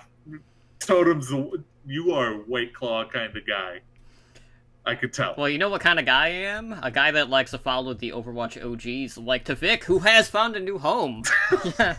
I'm just gonna change it right away. The weirdest segue ever, but we'll take it. Yeah, well, you know what? Sometimes you just have to work with what you're given, and in most cases with you, it's not that much. But anyways, Tavik, guys, he's back. He's competing in Contenders North America on Revival, aka X Mayhem Academy. So there he's playing alongside the DPS duo of Apply, also formerly of, Florida Mayhem, as well as Hardest. Now, here's the bad part, Ed. Revival, they are in 7th place in Contenders North America West. They're 1-4. They have one more game in the group stage, and it's against the 8th ranked team. And that's coming up on the 29th? Yeah, it's like 12 days from now. They got some time. The problem is, though, their map differential is total shit. They have minus 13 for a map differential. They cannot, even with the 4-0 win, take that number 6 slot, so they are getting relegated to Contenders Trials. So with that in mind, is Tavik going down to Trials, or do you feel like he's just going to go find a new team at the Contenders level? I don't think Revival will make it back, I think. They may go to Trials, but they'll qualify for Contenders. They have a pretty good team. I did watch Tavik's first match, though. Mm-hmm. Oof. It was alright, so you know how the Shock are really, known for pushing people up to the spawn rooms? Right. They hold nothing on what happened to Revival on Havana, Unana. So it was the entire map, the other team, and I forgot who they were playing against. Bermuda? It might have been. Or was it someone else? It was someone other than Bermuda. Literally, they were just standing at the exit the entire time. So 4.5 minutes, they were just standing there. And they couldn't get out. They tried coming out one of the other doors, couldn't make it past them. So they did not make it 5 feet out the door. Yikes. For the entire map. And I'm just like, this is the ugliest thing I've ever seen. There was nothing anyone could do. They even tried going Sombra and put them on the payload to try and pull some people back. Mm-hmm. But that didn't even work. So it was brutal. So hopefully they're better than that. We can only hope. Yeah, but it's good to see Tavik back. He could go the Mangachu way and make his way back to the Overwatch League. Maybe not Mangachu, but he could be the seasoned veteran that makes his way back. Yeah, I was gonna say, if he went the Mangachu route, he'd take 4 years. Yeah. Davin. Is it Davin? No. Yeah, it's Davin. Davin is the other. I mean, yeah, he's the other one who's him and Tavik should start a team and be like, damn it, why aren't we in the OWL? Yeah, that should be the name of the team. And by the way, Team Giganti, the fact that there was one day when I was like, oh, Giganti's missing from their lineup, where the hell is he? Because it wasn't on the roster. And then they just announced their new roster, still with Davin. F you guys, that was such a debate. Right? That irritated me. Oh, he's not on the team. Is he going to sign? And then they pulled that crap. Not cool. Yeah, that's a real D-bag move. I don't get how he's not on Paris, but that's... Alright, we need to move on. Otherwise, we're going to get it on a Davin rant, and everyone's, 90% of the people listening are going to be like, the hell is that? They rant about him, every 2 to 3 weeks, and we've never heard of this guy. That's because everyone falls asleep when EU plays after they got crushed by NA in the show now. Suck it, EU. Bringing it back again, as we gotta do every week. But anyways, guys, as I mentioned at, kind of towards the start of the show, we did recently have the roster lock, and we finally, after all this time, got some announcements in regards to who you will be seeing on some new teams in stage number 4. So first up, we are gonna look at your favorite team, Ed, Boston Uprising. Seconded only to Houston. So, Stellar, who had retired back in April, he's coming back. And he is a hit scan specialist, formerly of the Toronto Defiant and O2 Ardiant. And he'll be joining the Uprising. And he'll be joining that DPS line alongside Color Hex and Blase. Now, of course, you know, we gotta say it, like, you know, he was on Brigitte in the 3-3 meta. Toronto was doing good, but he didn't want to play Brick. So he's like, you know what? F it, I'm out. DPS all of a sudden becomes meta, and he wants to play again. He's just like, DPS is back. I'm coming back. I'm back. Let's do this. It's like, I got this on lockdown. And then like, the rumor was this he tried to go back to Toronto. Right. And they're like, sorry, we're full. We already made DPS moves. We don't have a spot for you. But like, I like the fact that he at least reached out to his former team, but you know, him retiring kind of forced their hand to go make other moves. Do you think he had to go back to them though? You know what I mean? I think he was still technically under contract. So, like, he probably had to go back to them and be like, hey, I want to come back and play. I have to come to you first, type of situation. I'm pretty sure that's how it happened. Mm-hmm. But yeah, they just are like, oh, no, yeah. Don't let the door hit you in the ass on the way out. And then Boston's like, ooh, I see a chance to underpay someone to come play for us. And they're like, yep, that's what we're going to do. We're going to underpay him to come play for us. And it's a great signing for him. I actually really like the signing because they had no DPS besides, Blase and Color Hex. Mm-hmm. Like, they had no backup DPS. So this is a smart play. But will it be a smart fit, knowing all of the behind-the-scenes crap with the Korean players that we've heard throughout, you know, Season 1 and Striker 1 and out of the team, all of that stuff? We'll just have to wait and see. But this is one of those scenes where I'm cautiously optimistic. In the past, like, I was never, like, super thrilled with Stellar's play, especially when he was playing in Contenders on O2 Ardiant. He was kind of like, I'm not gonna say he was the afterthought, but he was definitely playing second fiddle on that team. But, you know, Color Hex and Blase, that's a very young DPS duo. And, you know, Stellar does have a little bit more LAN experience, so he does offer that to the team, and it gives him another option as opposed to just knowing, okay, these are going to be the guys that are going to be in full-time from this point on, so, you know, more options is always good. It's just, we don't know what they're going to do. Nobody knows the drama that they're really going through. Everyone has assumptions. All we know for a simple fact that is Boston Uprising behind the scenes is a shit show. I don't think anyone can deny that. And you know, we'll see how it works out. I hope Blase actually requests off that team because I like Blase too much for him to be stuck on that team. Plain and simple, like, Blase needs to be off that team. So that was not the only sign-in that we saw. We actually had a slew of other sign-ins as well as a trade.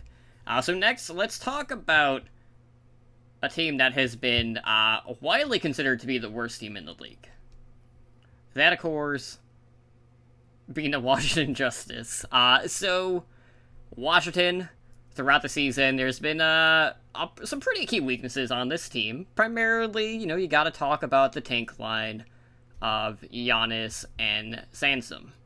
Now, they go out and they turn to Contenders North America,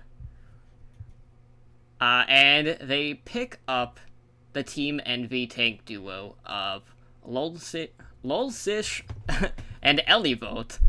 And this is a tank duo who came from Angry Titans, who were a very key factor in their success. They've been together for 2 years on 3 different teams. They were on the same childhood soccer team. Like, this goes back, like, further than literally any other duo in the league at this point. And while the Justice have been running, like, this very mixed lineup throughout it, this is a pretty clear indicator that there's a good chance we'll see a mostly Western roster moving forward. Now, of course, when we look at the Justice, it's not pretty. They're eliminated from the play-in tournament. They're currently 19th place in the league out of the 20 teams. And, you know, like, they've only been able to secure 2 wins this season through the first 3 stages. Their map differential is minus 44. They've only beaten the Mayhem in that regard, who currently have a minus 48 map differential. But my favorite thing to come out of this is just the fact that, you know, Team Envy was just like, hey, like, if you want to get to the Overwatch League as a tank, just sign with us. And then you see Numlocked Seb get signed immediately. So we'll see if that is going to continue to hold true in the future. But I was a big fan of this sign-in, and you know, this is not the first time we've seen a tank duo getting picked up. And, you know, hopefully for Washington, this is going to work better than what happened with Toronto. Yeah, it's one of those things where I don't think anyone thinks that the Justice's support line is trash with Arc and Sleepy. Mm-hmm. Nobody's saying that they're phenomenal, but they're not trash. They're middle of the road support line. And then you have Corey and Otto, who could truly be special, especially if Widowmaker comes in. Like, Corey is probably a top 3-4 Widowmaker in the league. And I think he could really pop off. The absolute trash tier of this team was the tank line. Mm-hmm. And that's the one thing everyone's like, they have to address this. They have to address this. They 100% addressed it. You know, not only, like you said, did they sign like a teammates from Team Envy, they signed childhood friends. Like, these guys play together. They know everything about each other, the ins and outs, the gameplay. This is gonna. I'm not gonna say the Washington Justice are gonna be a playoff caliber team. It'd be an 18th ranked team. No, I actually think they'll be higher than that. I think they'll be 13, 14 range for stage 4. Which, I mean, obviously not playoff caliber, but much better than they have been. Mm-hmm. I think this is really going to turn them around, and, good for them. They made the changes. I really want to see Washington come out and get like a 4-win stage. That would be amazing. Like, I just want to see real quick what their schedule is like. Oh, yeah. They have a favorable schedule. They have a really favorable schedule. They play, week 1, they play Toronto. Week 2, they play Mayhem and the Titans. Week 3, they play Boston and Houston. Then they play Atlanta and Paris. That's a pretty decent lineup to win 4 games. Because I think they beat Toronto. I think they beat Mayhem. They probably beat Paris. And then they just have to beat either Boston, Houston, or Atlanta, which is not out of this world. So, yeah, 4 wins for Washington is definitely doable in this stage 4. So good on them. Made some good signings. Spent the money, which I know has been like a big knock on them. Because, like, before the season started, there was a lot of hoopla about Washington not spending any money. But they kind of had to spend money to get the 2 tanks from one of the top NA contenders team. Who, by the way, still have not dropped a map this season. Even with the changes. That's crazy. Yeah. And Team Envy is the Dallas Fuel. Mm-hmm. So it's not like a normal, like, non-affiliated contenders team. They had to kind of pry them away from the Dallas Fuel almost. So, yeah, good on Washington. Yeah, the only thing that kind of irked me wasn't necessarily the sign-in itself. It's the fact that my gut reaction was, well, shouldn't they be trying to find a new GM at this point? And then they're going out and like sign in players. But like I can look past that, but this is definitely a move for like the future and not necessarily like the immediate future. Like this is long term. Because I do not see a situation where Giannis, Sansom, and Wizard Hyun are all going to return to the Justice next season. I don't see that in the cards. I mean, Wizard Young is probably on the cutting block. You hate to say it, like, yeah, he did such good things with New York, but then he built a complete shit roster for the Justice and needed a complete reboot. The only thing they didn't have to reboot on this team is Corey. That's it. Everything else they have. Otto was not a starter at the beginning of the year. They got traded for 2 new supports, and they just signed 2 new tanks. Right. You know, yeah. Who knows what they're going to do, though. At least they've turned it around a little. So not only were the Justice busy, but we had the Guangzhou Charge making a couple of moves. So first up, they were buyers before the roster lock happened, and they looked to bolster their tank line a couple of times. So first let's talk about the off-tank sign-in. And they've gone out and they have acquired Bishu from the LA Gladiators. Now, of course, Bishu was a pretty critical member of the Gladiators during the inaugural season, but his stage time this season has seen drastic drops, and a lot of that was due to some health issues. Looking back at stage 1, I know there was a stint where he was playing for Gladiators Legion on a 2-way contract, so he was still staying like in-house with the Gladiators, but he was just playing in Contenders North America. And when you look at the Charge, he's basically going to be another option at that flex tank position. Now, here's where it gets interesting. You have Hotba as, you know, their primary off-tank right now. And Hotba hasn't necessarily been known specifically for D.Va play as opposed to Bishu. But of course, you know, you and I have our concerns about where D.Va's going to fit in that current meta. But Hotba, for the most part, has more value in the sense of versatility and switching off of his primary role to do things that are kind of seen as off-cuff or, like, off-meta for that type of person. So, like, in the past, like, looking back to last season, we would see Hotba coming in during the playoffs, and he wouldn't be playing D.Va, he'd be playing Tracer, of all things. And now we're kind of entering a situation where his stock value is essentially going to be a lot lower when 222 comes to fruition. So at that point, Ed, is this a situation where Bishu is just going to come in and take over that start and off-take position on the Charge? I don't think you trade for a whole new, what we will say will happen after this, a whole new tank line. I don't think without the intentions of starting the new tanks, especially going in, you know, to a new Rolock, you know.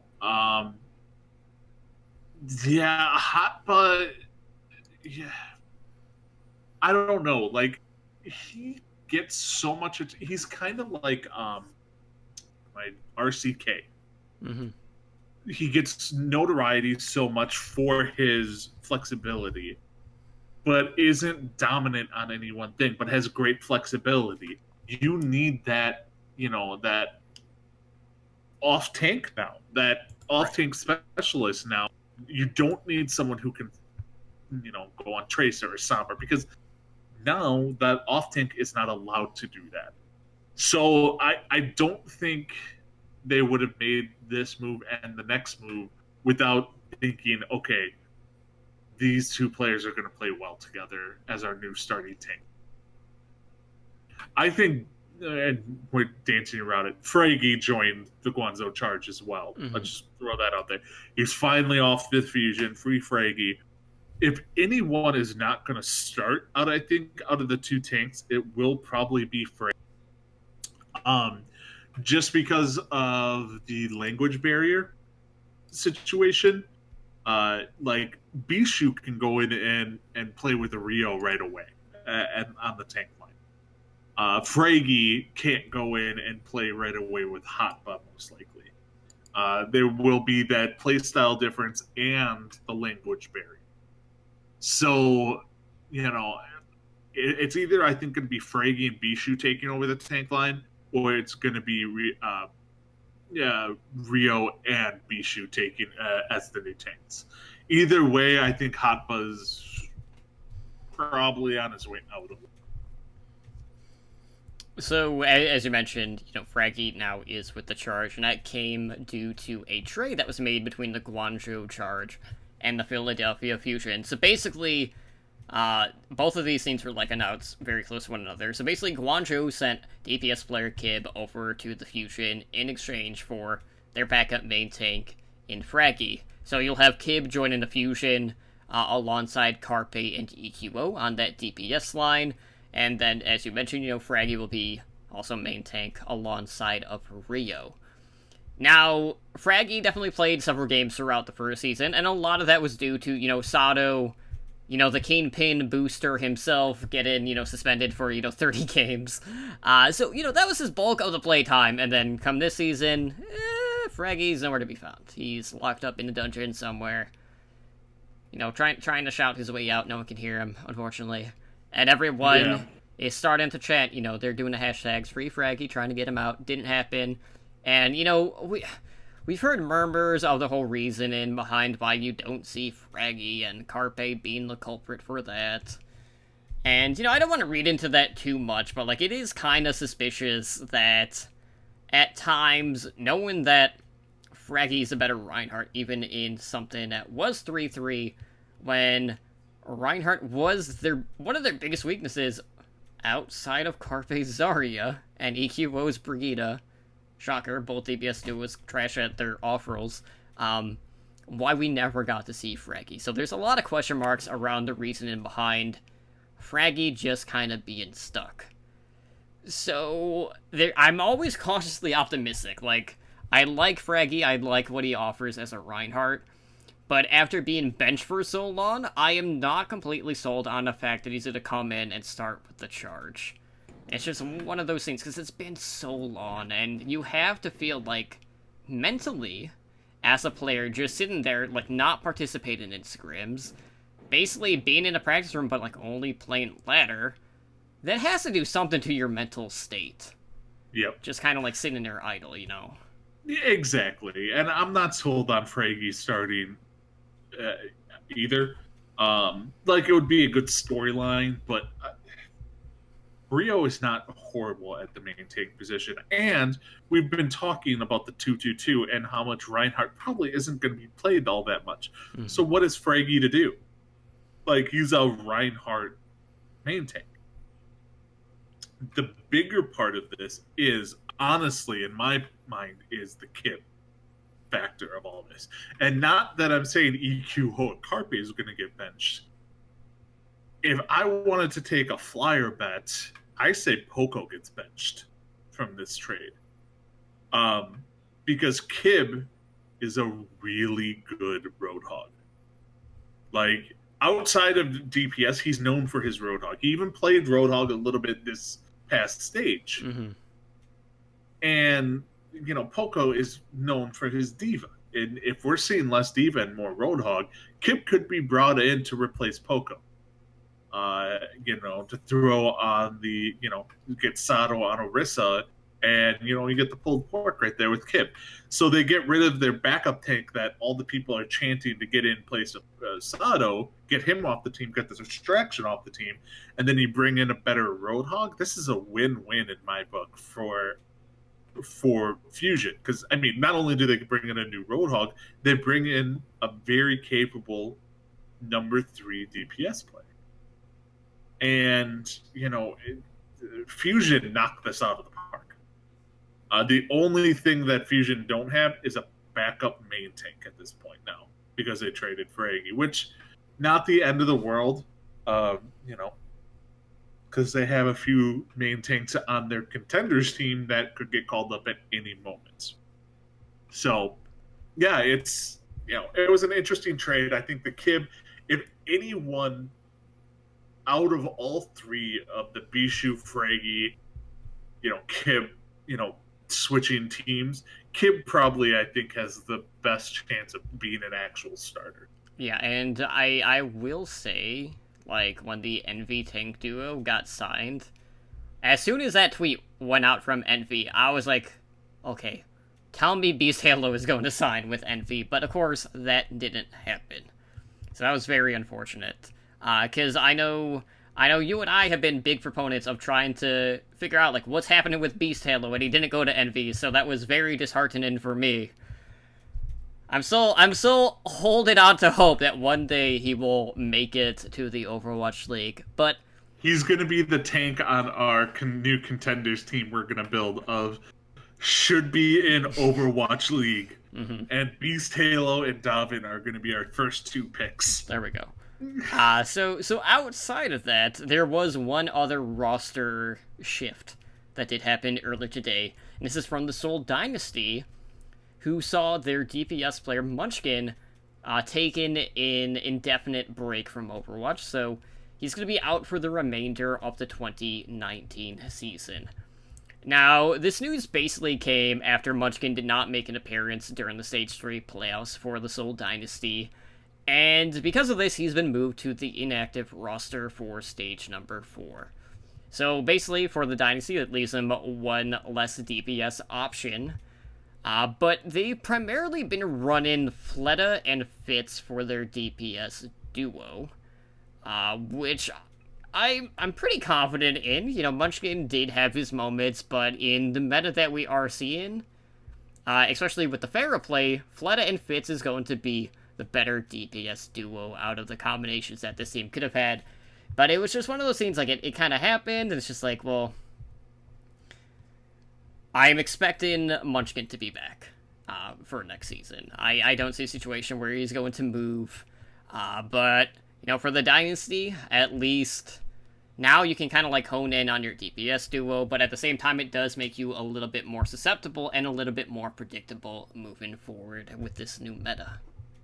Yeah, no, I fully expect Munchkin to be back next year if Seoul will take him back. That's the other thing.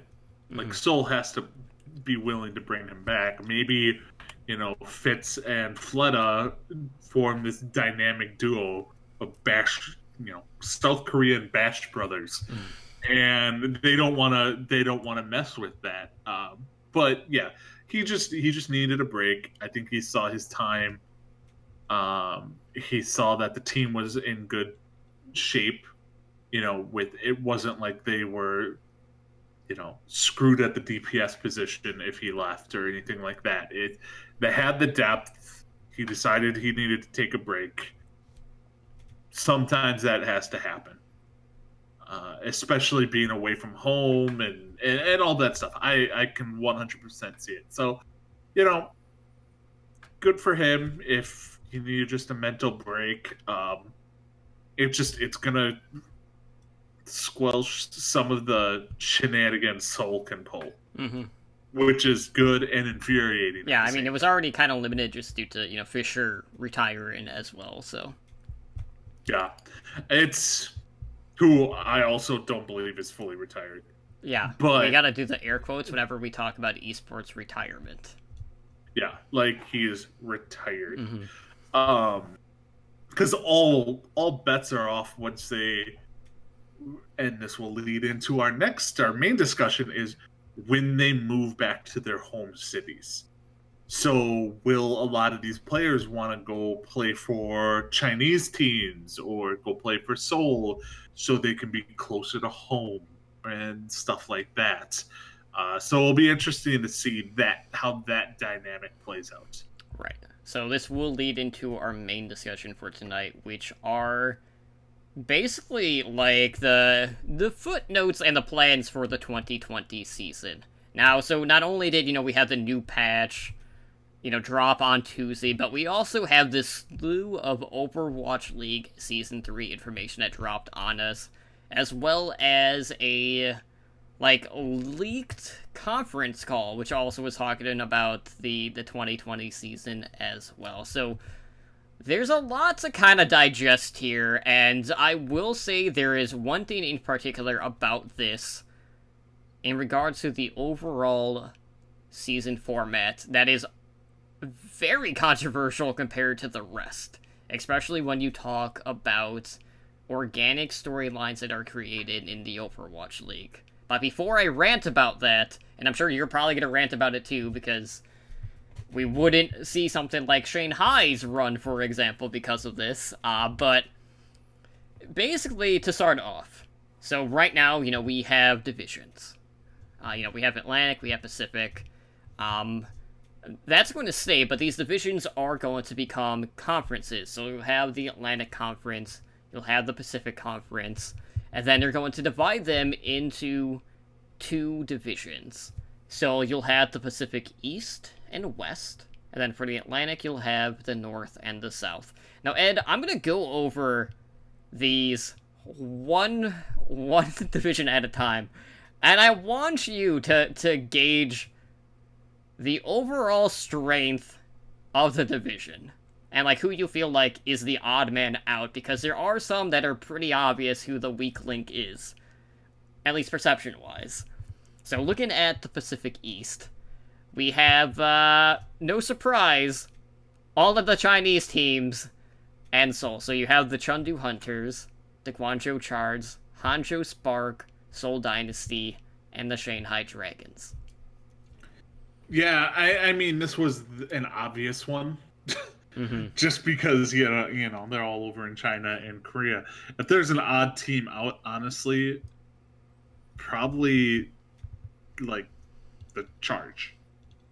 Not from they're not as good as the rest of the teams. It's because they're the team that is not all Chinese or Korean. I mean, Fraggies. This means Fraggies moving to China. Nero will be moving to China. And you know what I mean? It's kind of like all the South Korean and Chinese players coming to LA. Whereas all the other players are going to be, more at home, more familiar situations, stuff like that. As far as actual talent, skill-wise and team-wise, honestly, the worst team is probably the Hunters. Mainly because I see the Hunters really taking a complete crap once they're forced to play 2-2-2. They really will have to adjust their entire play style. But it will be a good division all around. Out of all 4 of the divisions, this is the one that I think is probably the closest. Okay. Because you have Seoul, Spark, Hunters, Charge, and Dragons. You have 3 playoff teams, you have 2 teams who are middle of the road-ish, and that can all get flipped on its head any given day. So this is probably the most complete team. Now, here's the thing about this conference. Nobody cares about it. And that may come off as harsh, is nobody in the States will be truly following this. You'll read about the matchups in the morning. It's one of those kind of situations. We're never going to be able to see when they're playing over there. We're never going to see any of the games. Yeah, unless they're traveling elsewhere. Unless they're over here. But any games played over in China, played over in Korea, we will not watch because it will be going on at some ungodly hour in the morning, and we're not going to wake up and watch that. Yeah, I should specify we aren't going to watch live. Live. But, that's the thing. It's me and you are different. We'll watch it on replay. Most fans won't. Most fans won't go back and watch VODs. Which is why you need the Bud Light happy hour. Well, that's 12 minutes long. So it's not going to cover everything. And like I'm a big Spark fan. You're a big Dynasty fan. Mm-hmm. I guarantee you this is going to dig into our fandom of these teams. Barely ever seen them actually get to play. Right. And now I get why they're doing this, because they kind of have to. China is a bigger market than the United States. Yeah, we've seen the turnouts for like the Charge watch parties, and it is absolutely absurd. Like the crowds that they have been drawing. Mm-hmm. Oh yeah, no, it's ridiculously smart from Blizzard's point of view, but I'm not Blizzard. Mm-hmm. I'm Edinar, and I'm a greedy bastard. I want my favorite team to be playing when I actually am able to watch them. And I mean that's not greedy. That's just you being a fan. Like you actually want to see them play live. And that's going to be the biggest. I will probably have another new, like not a new favorite team, but a second team out there that I really will root hard for outside of the Spark, because I can't watch the Spark. Like I want to cheer for the Spark, but I'm not going to be able to watch them at all. And that's you just lose some of the fandom of a team when you're not allowed to watch them. So that would be my biggest knock on this division, but it's going to be a good one. And a lot of these Korean players are going to be like, can we go play for Seoul?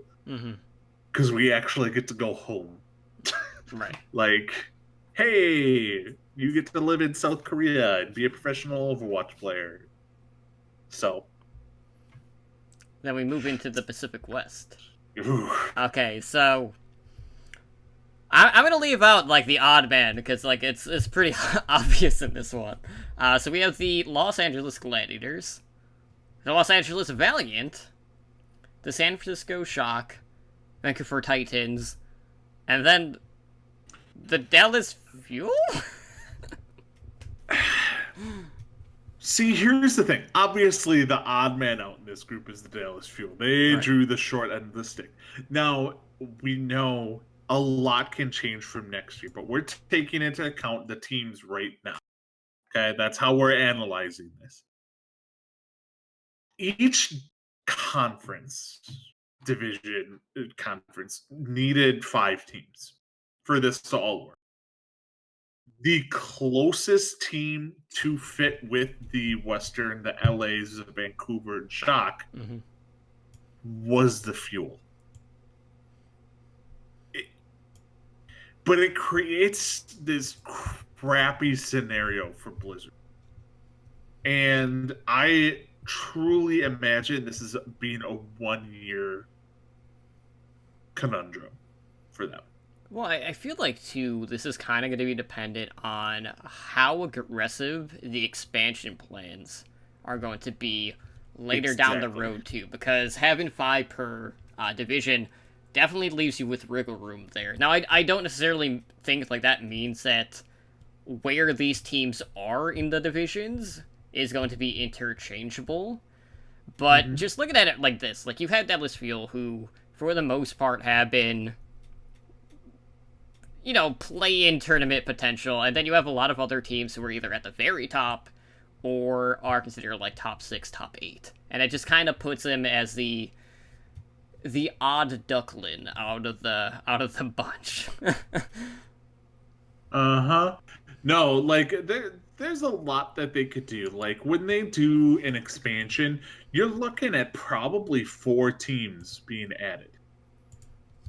And that can be split up rather easily.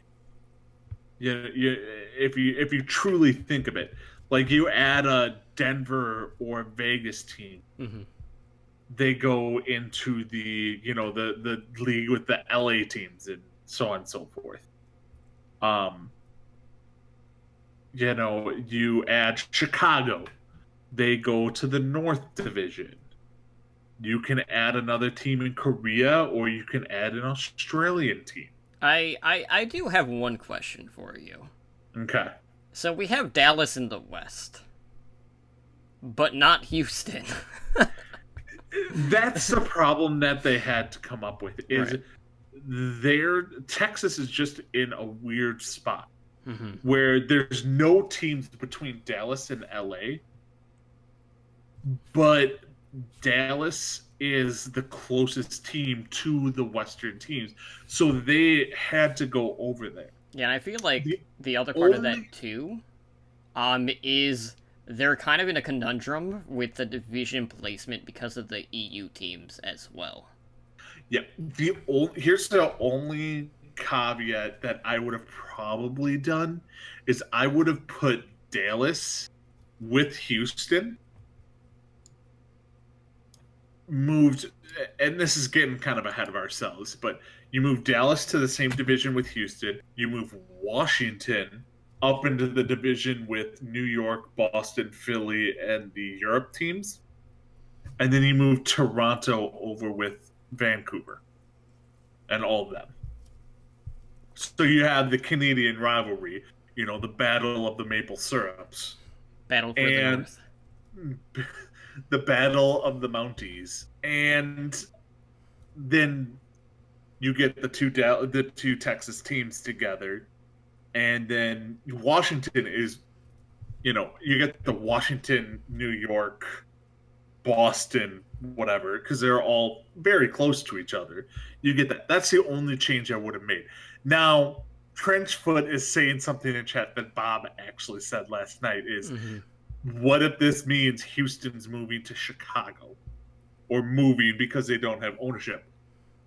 I would take that into account if they weren't in the Southern Division. Yeah, there is no central, like, no one's gonna consider Chicago South. Yeah. Or So West, or yeah, East. if they were in the same division as like Boston, New York, Toronto, and them, if Houston was in that, I'd be like, okay, yeah, no, that actually has some tread. But they're with like Florida, Atlanta, they're in the South. They are in the Bayou, deep frying crawfish, South Division. So I don't think it's their moving type of situation. They could, but I doubt it. But I would be okay with them moving a team to Chicago.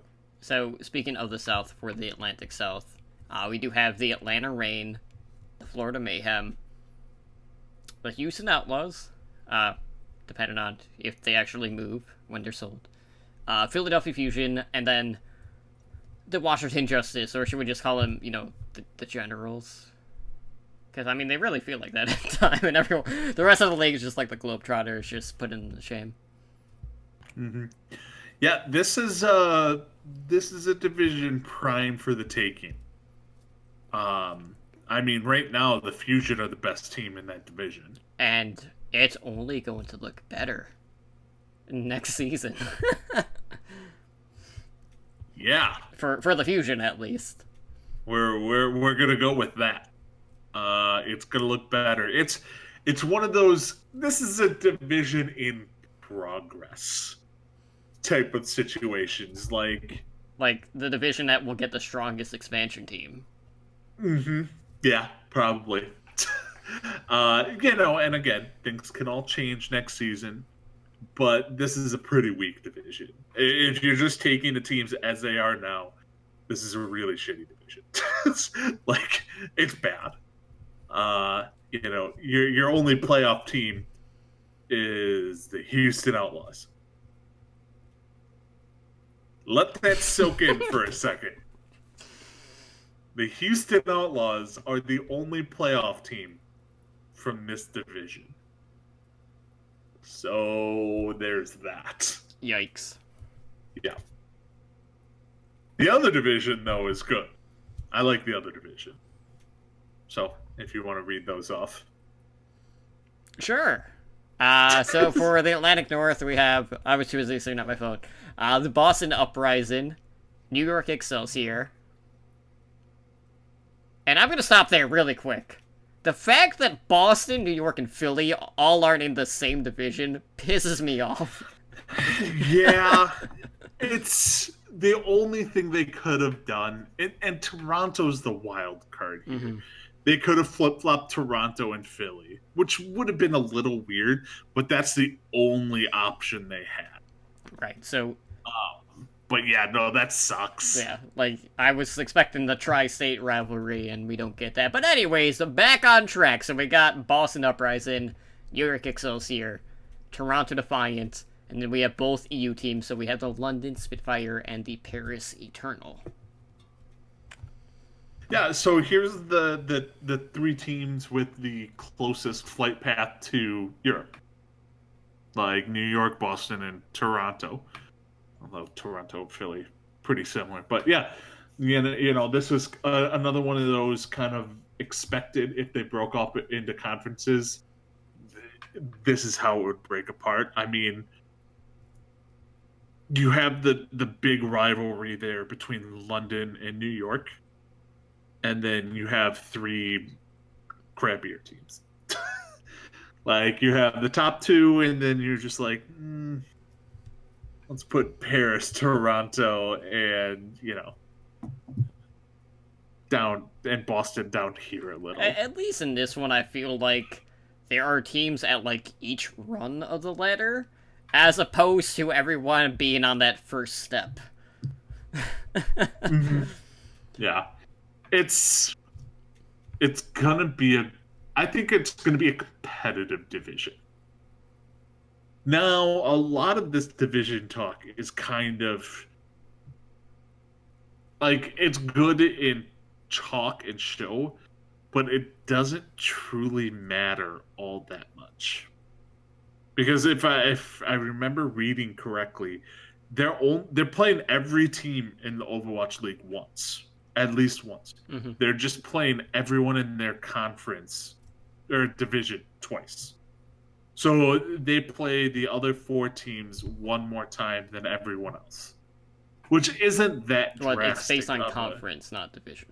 Oh, they play everyone in the conference Right. twice? Okay.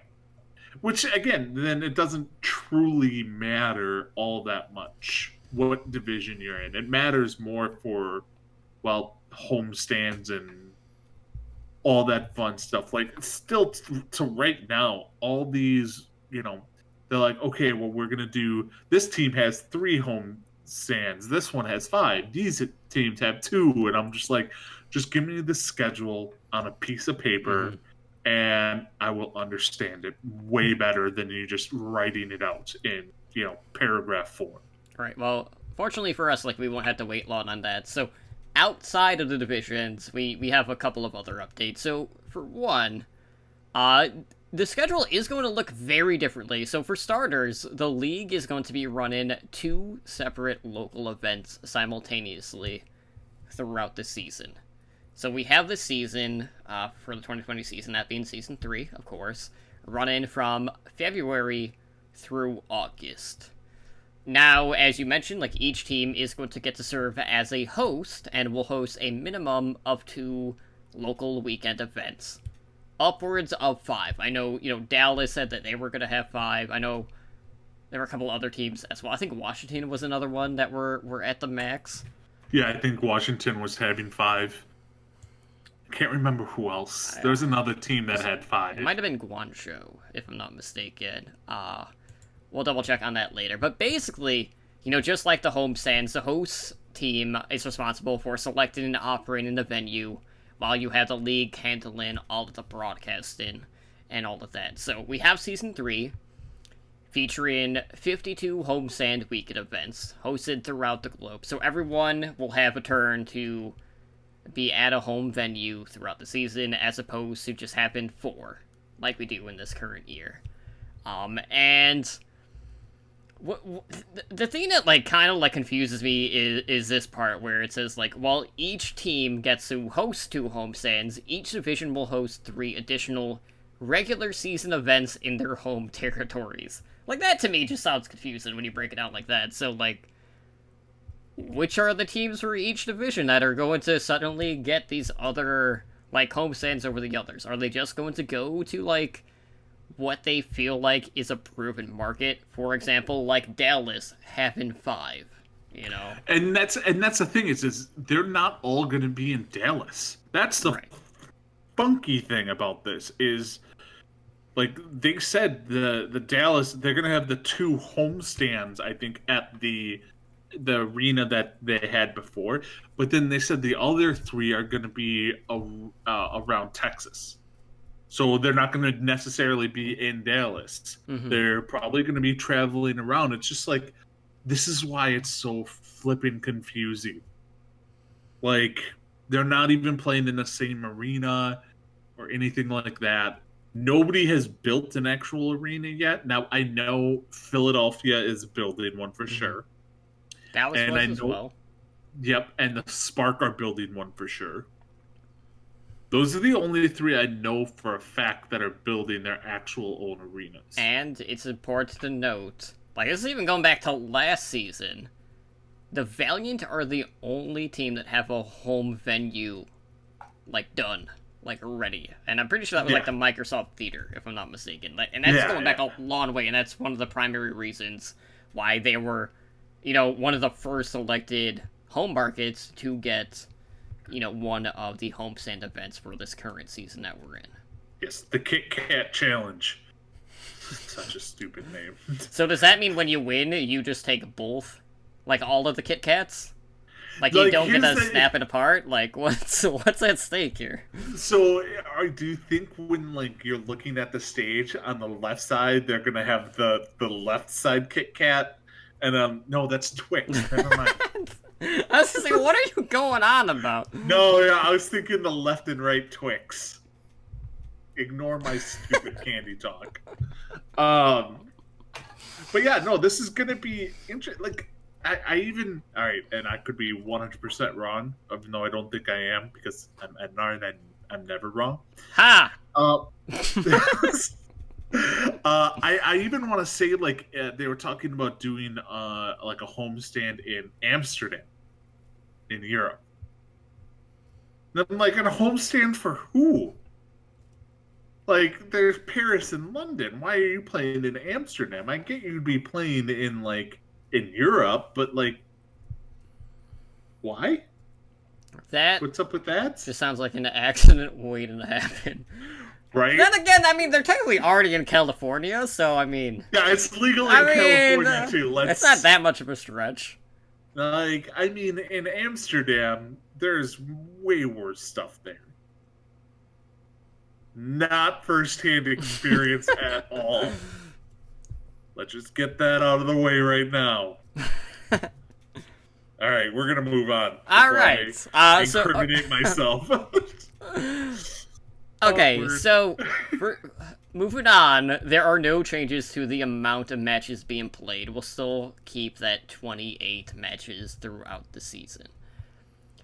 And, as we mentioned, like, conference-wise, you'll face your in-conference opponents twice throughout the season. And then out-of-conference teams you'll face once.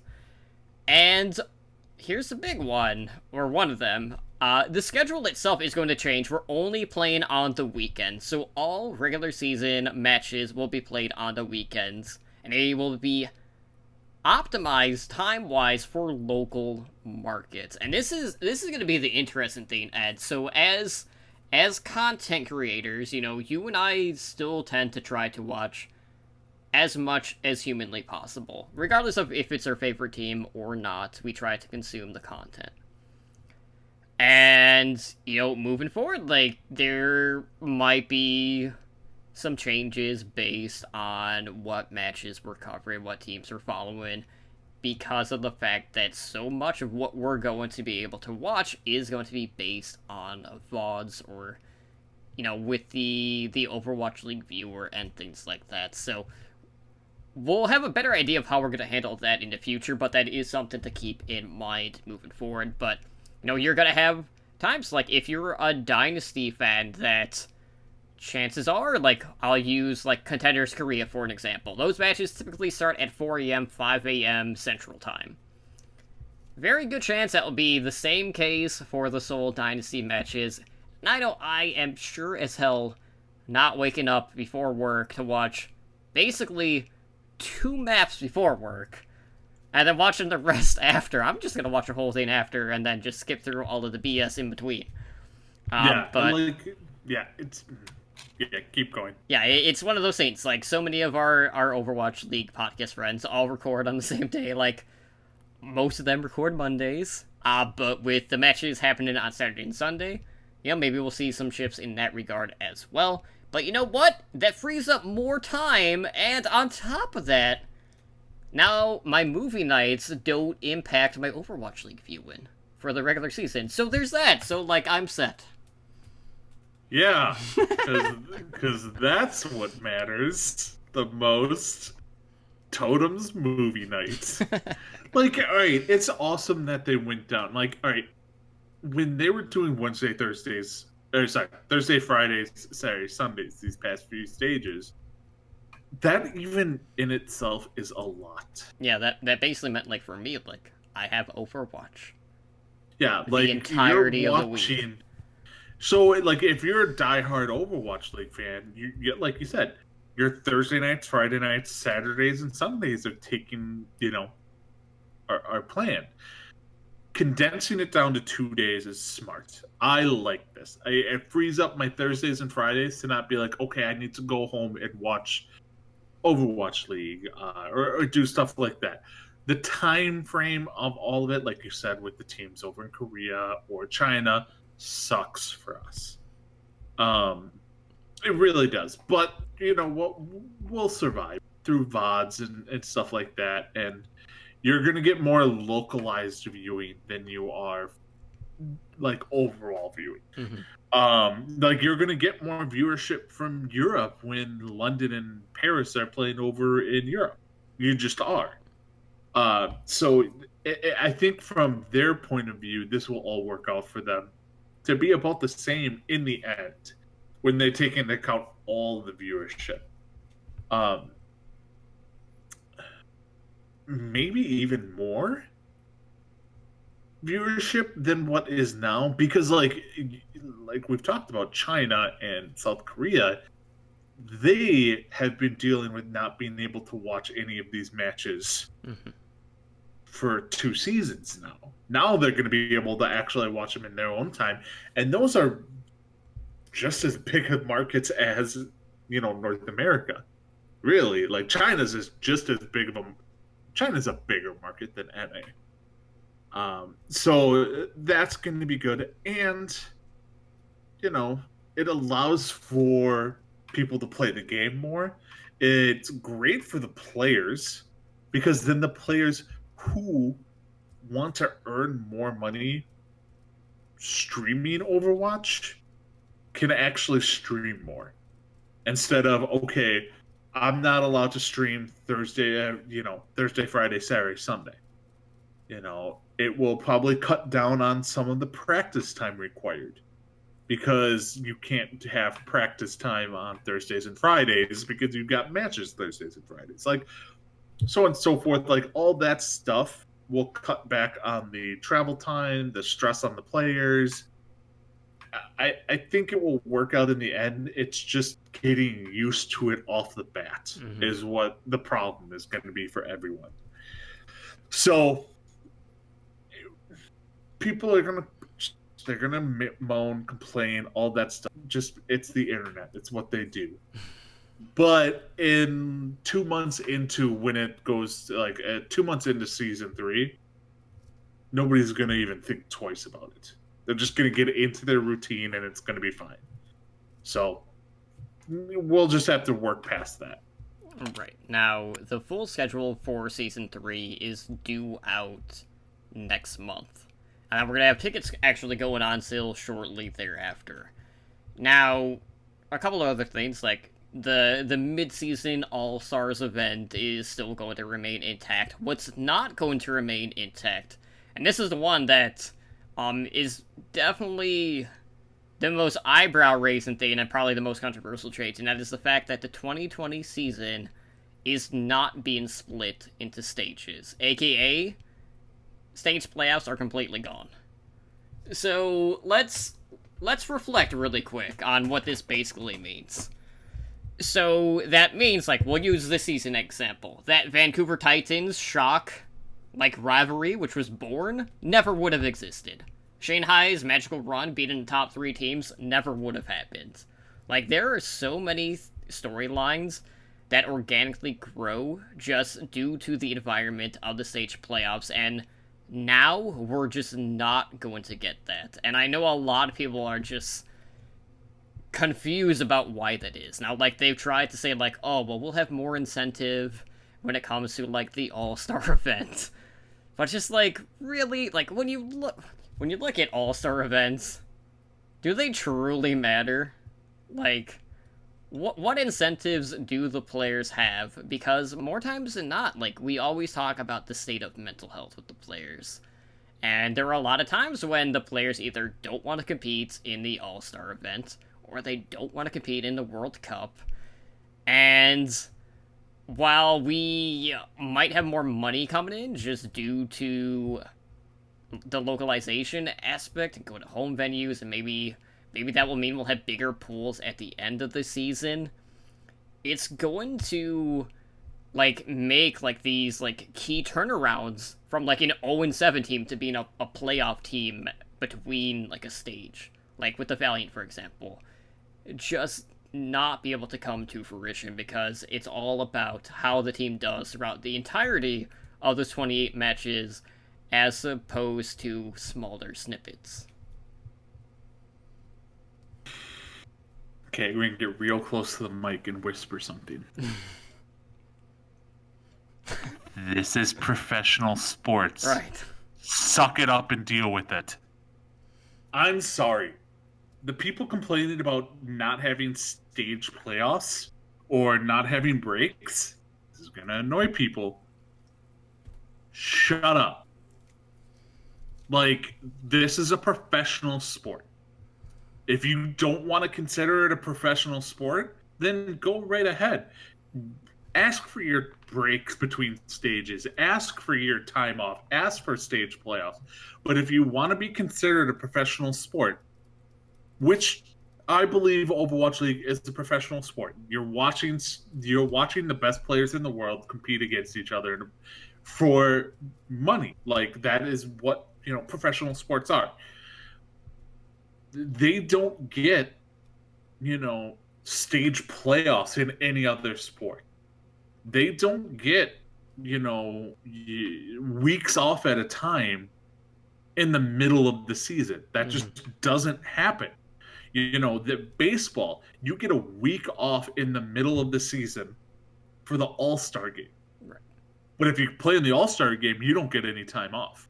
The basketball season, which is grueling, you're playing 3-4 matches a week. If you're in the playoffs, you're playing 9 months straight without breaks. You're playing on Christmas. You're playing on Thanksgiving. You're playing every holiday. You're not getting time off. No other sport does stuff like this. Why should Overwatch League be any different? Yeah, I mean, for me, like, I honestly don't have, like, a huge issue with it. It's just the fact that when we look at the storyline aspect of it, when it comes to stories of the stage playoffs compared to, like, what happens in the regular season, it's very heavy-handed in regards to, like, the stage playoff situation. Because, like, I'll use, like, the primary example, like, something that's happened, like, out of that situation. Probably the most notable one, at least this season, was New York's consecutive losses in the regular season to Atlanta. Like, that's probably the primary one. But, like, outside of that, it's just kind of muffled. Like, not really much else has happened in that retrospect. So I'm really curious to see, like, if they're going to push, like, these divisional rivalries a little bit harder to try to, I don't want to say force the storyline aspect, but to at least give it a platform. But, like, I have really, like, no issue with this. I just want to know, like, what the prize pool differential is going to be now that we're moving away from this model. That is the one caveat to all this, is they took away money, potential money, from some of the teams and players.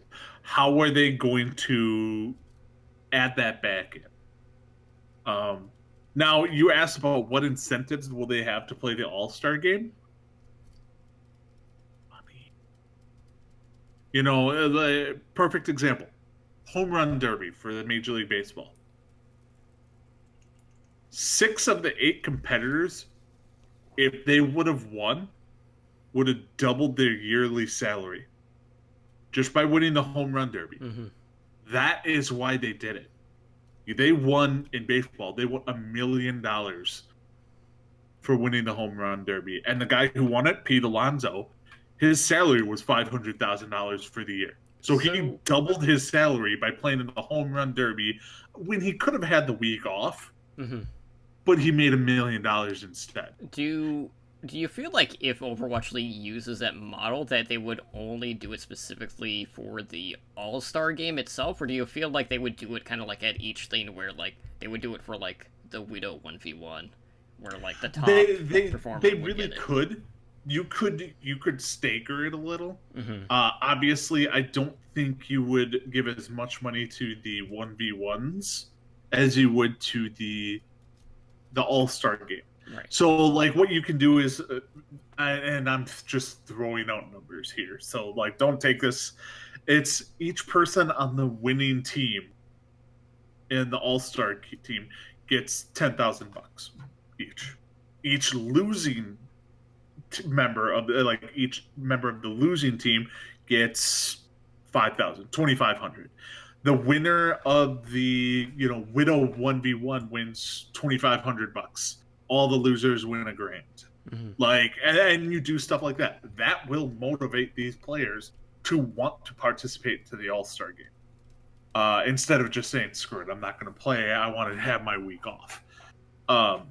But as far as like, you're giving an unfair advantage to some of these players by giving them like 2 weeks off in between stages. Like, I know they're not competing for like the stage playoffs or the stage championship, but you're also getting time away, time off, time where you don't have to practice. It's a little bit of an unfair advantage. Mm-hmm. Teams will get more rested up.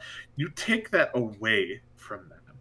Yeah, and I do want to specify that when it comes to like that mid-season point, they haven't necessarily ruled out like a tournament of the top teams. Or even if it's like a show match just between like let's say like the top 2 teams per conference. Yeah, it's they could go any which way. I'm fine with them getting rid of the stage playoffs. Because honestly, stage playoffs are like participation awards. They really are. They don't mean crap if you don't win the season playoffs. Like, hey, you're the first quarter champion of the league, but you weren't the best team for the season. And this will get rid of the, hey, well, they were good during this meta, and then they sucked. Mm-hmm. You know what I mean? So, yeah, I'm totally fine with this. They're playing, 28 games? Right. In 7 months? They'll be fine. They're professional players. This is a professional league. Suck it up. And I know it's harsh, and I know I'm gonna get like trashed on Twitter because every single time that I make one of these statements or I make some outlandish thing about like New York easily 4-0ing the Shanghai Dragons, somebody messages me. But let's be real. If somebody can tell me of a professional sports league that takes stage playoff breaks, gives them a break every quarter of the season length, plus an extra long break in the middle, I'm up for it. But that I've never heard of one like that. I will say, like, for New York, at least now, they only disappoint the fans once throughout the season. Right? As opposed to like 4 or 5 times. So, they got that. Yeah, and it would have made it, the season playoffs would have been 10 times more interesting last year if we wouldn't have had, okay, Spitfire won stage 1, New York won stage 3 and 4, or 2 and 3, didn't the Valiant win stage 4? Mm-hmm. And then you go in and you have all these teams. It's just like, no, I don't care about that. I want to know who's the best throughout the entire season and the season playoffs. So you don't care in football who's the best team after 4 weeks. Right. And that's what people are arguing about with these stage playoffs. Now, it's important to note there was also this week a Blizzard conference call that was leaked. I know it was, I want to say it was on Upcomer, which is Yiska's site. And, you know, there was some information on here. I highly recommend you guys check it out. Like, they did kind of do, like, a schedule example, which does kind of, like, lay it out a little bit better. But, like, obviously, you're probably still better off to hold off until next month to see, like, the full breakdown, just so we can fully kind of, like, digest everything that's going to be going on. But they did kind of, like, touch up on, like, how much active play there is going to be and, like, how much rest time there is going to be for the teams. So basically, like, with the teams playing 2 matches during most weekends, that basically leaves the teams with around 8 to 10 weeks without active play, whether that is to just, you know, travel or to recuperate. They are still planning on doing a play-in tournament for the season playoffs. And, you know, they're very open about, like, adjusting things as they go based on how the play-in tournament works out this season. So, again, not too surprising there, just because, like, it seems to be, like, every season we're seeing, like, shifts in regards to, like, how the format is working. So we could see some iterations of that. They also did note that Stage 4 is going to be played on the current PTR patch, which does not have balance changes, so there's that. So it's going to be whatever is currently on live. But the biggest question mark, now that, you know, there's no, like, stage breaks, so one of the biggest question marks is, how is that going to impact the way that patches hit the Overwatch League? So, again, they're still trying to push the live server patches to the Overwatch League as soon as possible.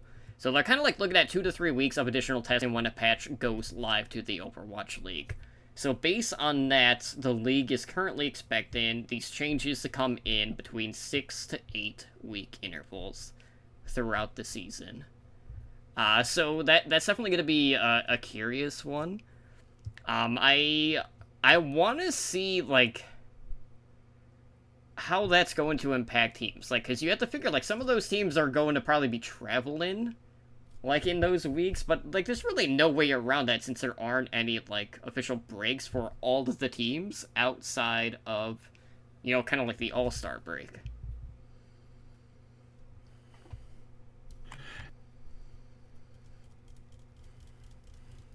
You're muted. Dang it. Once an episode. I always do it. No, like, these balance changes, there's no real right way to do this. Mm-hmm. It's basically like we play an old patch throughout the entirety of the season, which they clearly don't want. Yeah, and if this is true, like, the waiting of the 2 weeks after the patch goes live is the smart thing to do, because there will always be something that's broken and they need to hotfix it. Right. And this will make sure that is not going into the Overwatch League. Does it suck for the teams that are trying to practice the, like, comps and having to work on different comps every 6 to 8 weeks? Sure.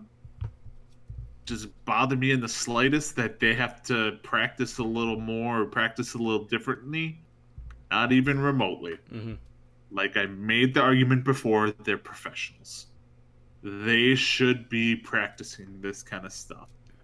They know about this stuff earlier than we do.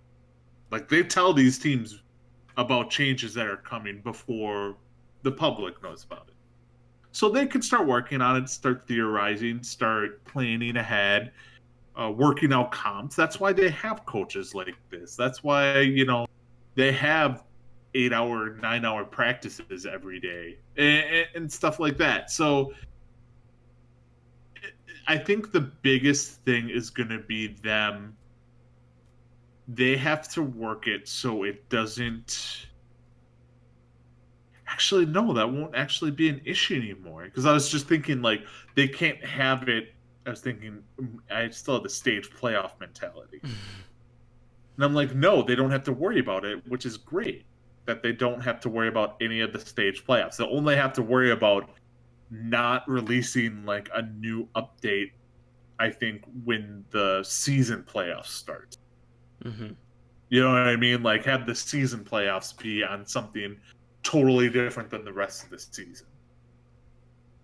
So that would be the only thing they have to work around, which is not that hard to do. Because usually around, like, think of it.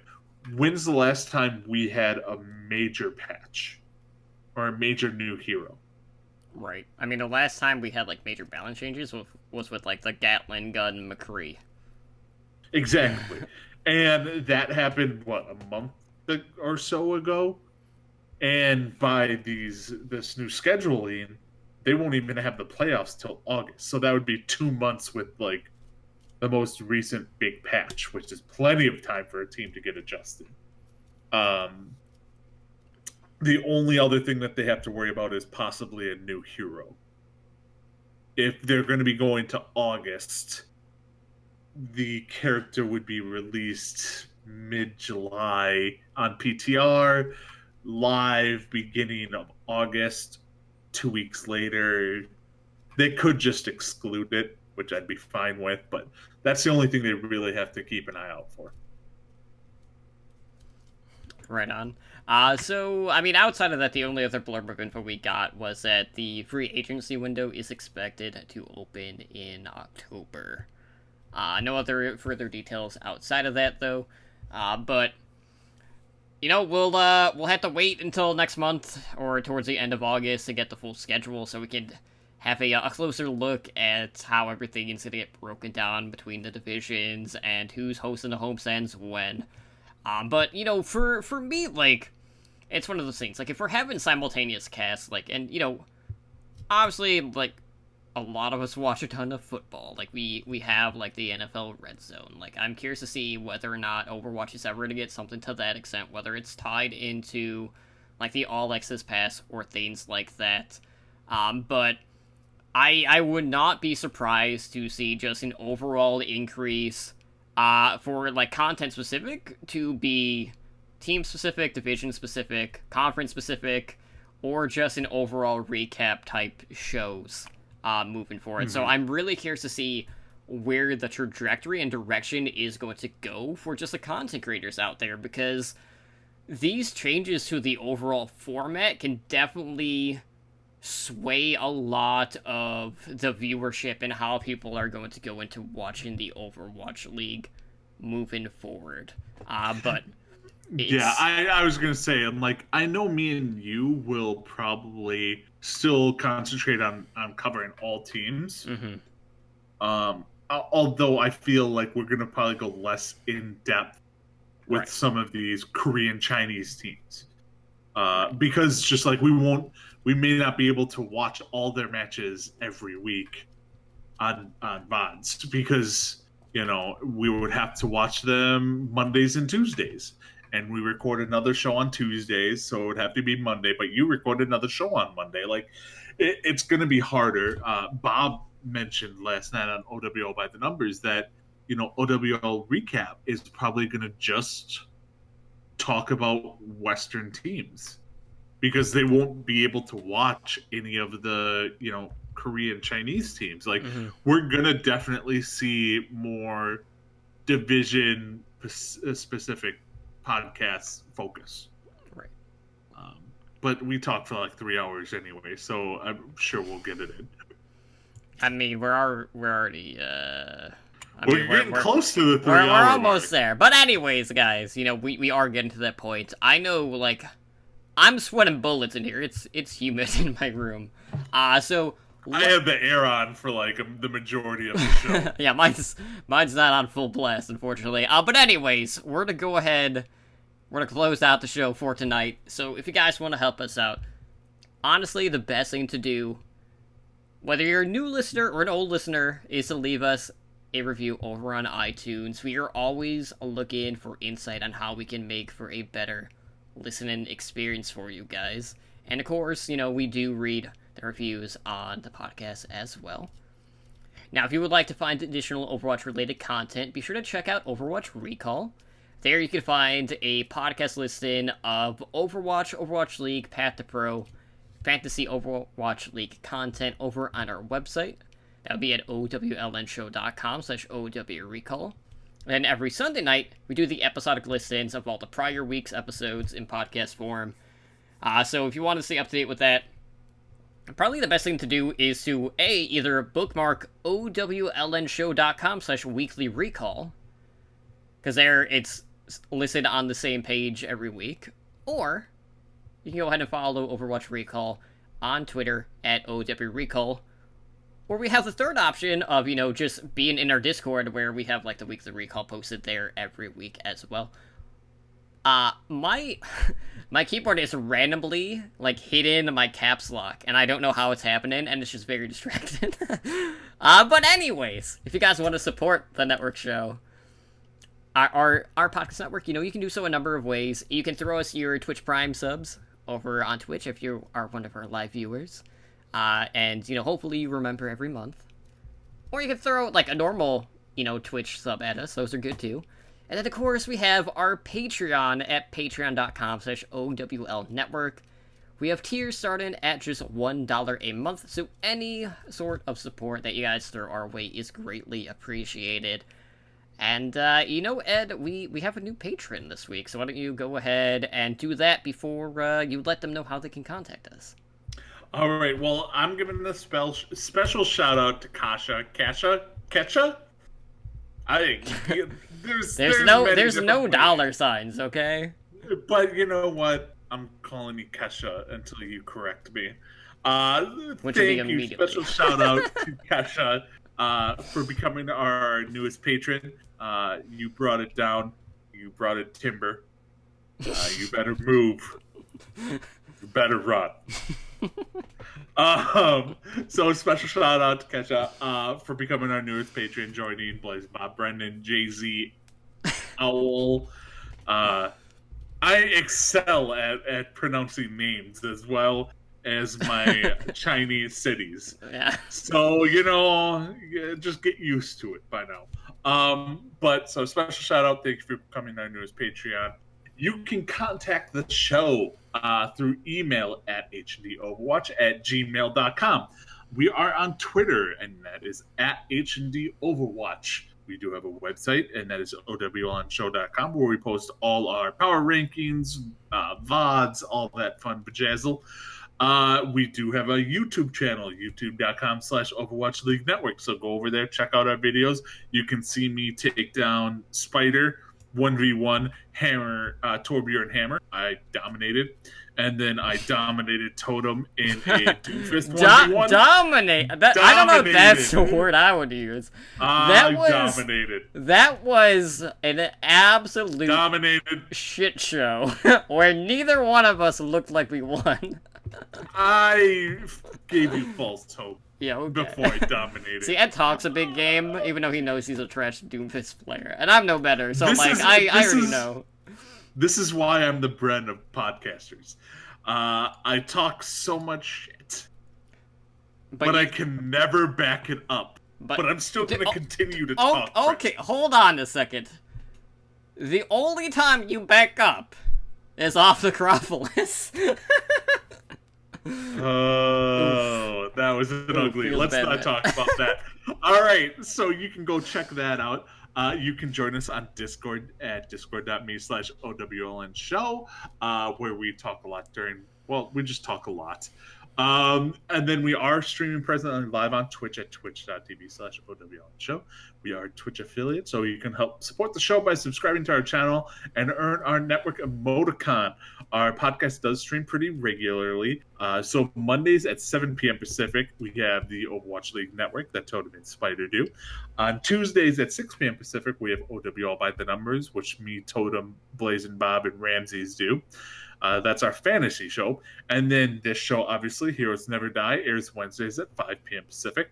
And then host streams, when available, run on a flex schedule. So be sure to follow us in Discord, Twitter, all that fun stuff to see when we go live. There's one tomorrow. I'm pretty sure we'll be on tomorrow chit-chatting about the Watchpoint and shenanigans in Overwatch. And the 222 luck. Yes. Most likely. And I roll in that, like, of course it was it. Yes. Like Totem had mentioned, we do have our Patreon at patreon.com/OWL Network. So come over there, sign up, help support the show even more. You can contact me personally on Twitter at Edanar Overwatch. That's EDANAR Overwatch. Although I might change my name. Kesha is giving me some good ideas in chat. So I should change it to at Edfist, or at Edomaker, or at Edgy. No, I'm not a good Genji. I can't go at Edgy. But Edfist or Edomaker, or Ed Horn. Well, I mean, at least that Edfist one wasn't flipped. Or we could go. Let's see. We could do Torbed. Torbed. Or would be Torbenar. Yeah. Something like that. There's any iteration that you can do. Yeah, there's so many iterations I can do. The only way for me to really truly dominate things is for me to take on Bren in the Edomaker standoff, because like it's already been proven that I'm the second best Torbjorn Hammers only player in the world, behind Mangachu. Yeah, it's like Mangachu, me, Defray, Spider, and you know, it's just I do what I do. But Totem, where can they find you? Well, I do want to point out really quick that I was not in the Tor Hammer 1v1. So there is that. But anyways, I'm over. You were scared. You were scared. That's not what it was. I was too busy laughing at the lack of jukes and actual strategy involved. I don't need strategy. I got skill. I tried. Yeah, okay. You know what? You know, it didn't work out that well, but at least I tried. Well, at least there you didn't back up the map. But anyways, I'm on Twitter at TotallyDrunkCTR. So again, guys, I want to thank you again for hanging out with us on another episode of Heroes Never Die. This has been episode number 169, as we hover like 5 minutes away from the 3-hour mark. Ooh, it's a doozy. But anyways, guys, we hope to see you guys back tomorrow night, post-Watchpoint, for more shenanigery and all of those good things. Maybe we'll do more 1v1s, and I could just hammer Ed in the face with Torb. Oh no, we'll probably do arcade to get our sprays and skins and boxes. Sure. But there might be some Torbjorn hammer off. Absolutely. So with that said, guys, take care, and have a good night.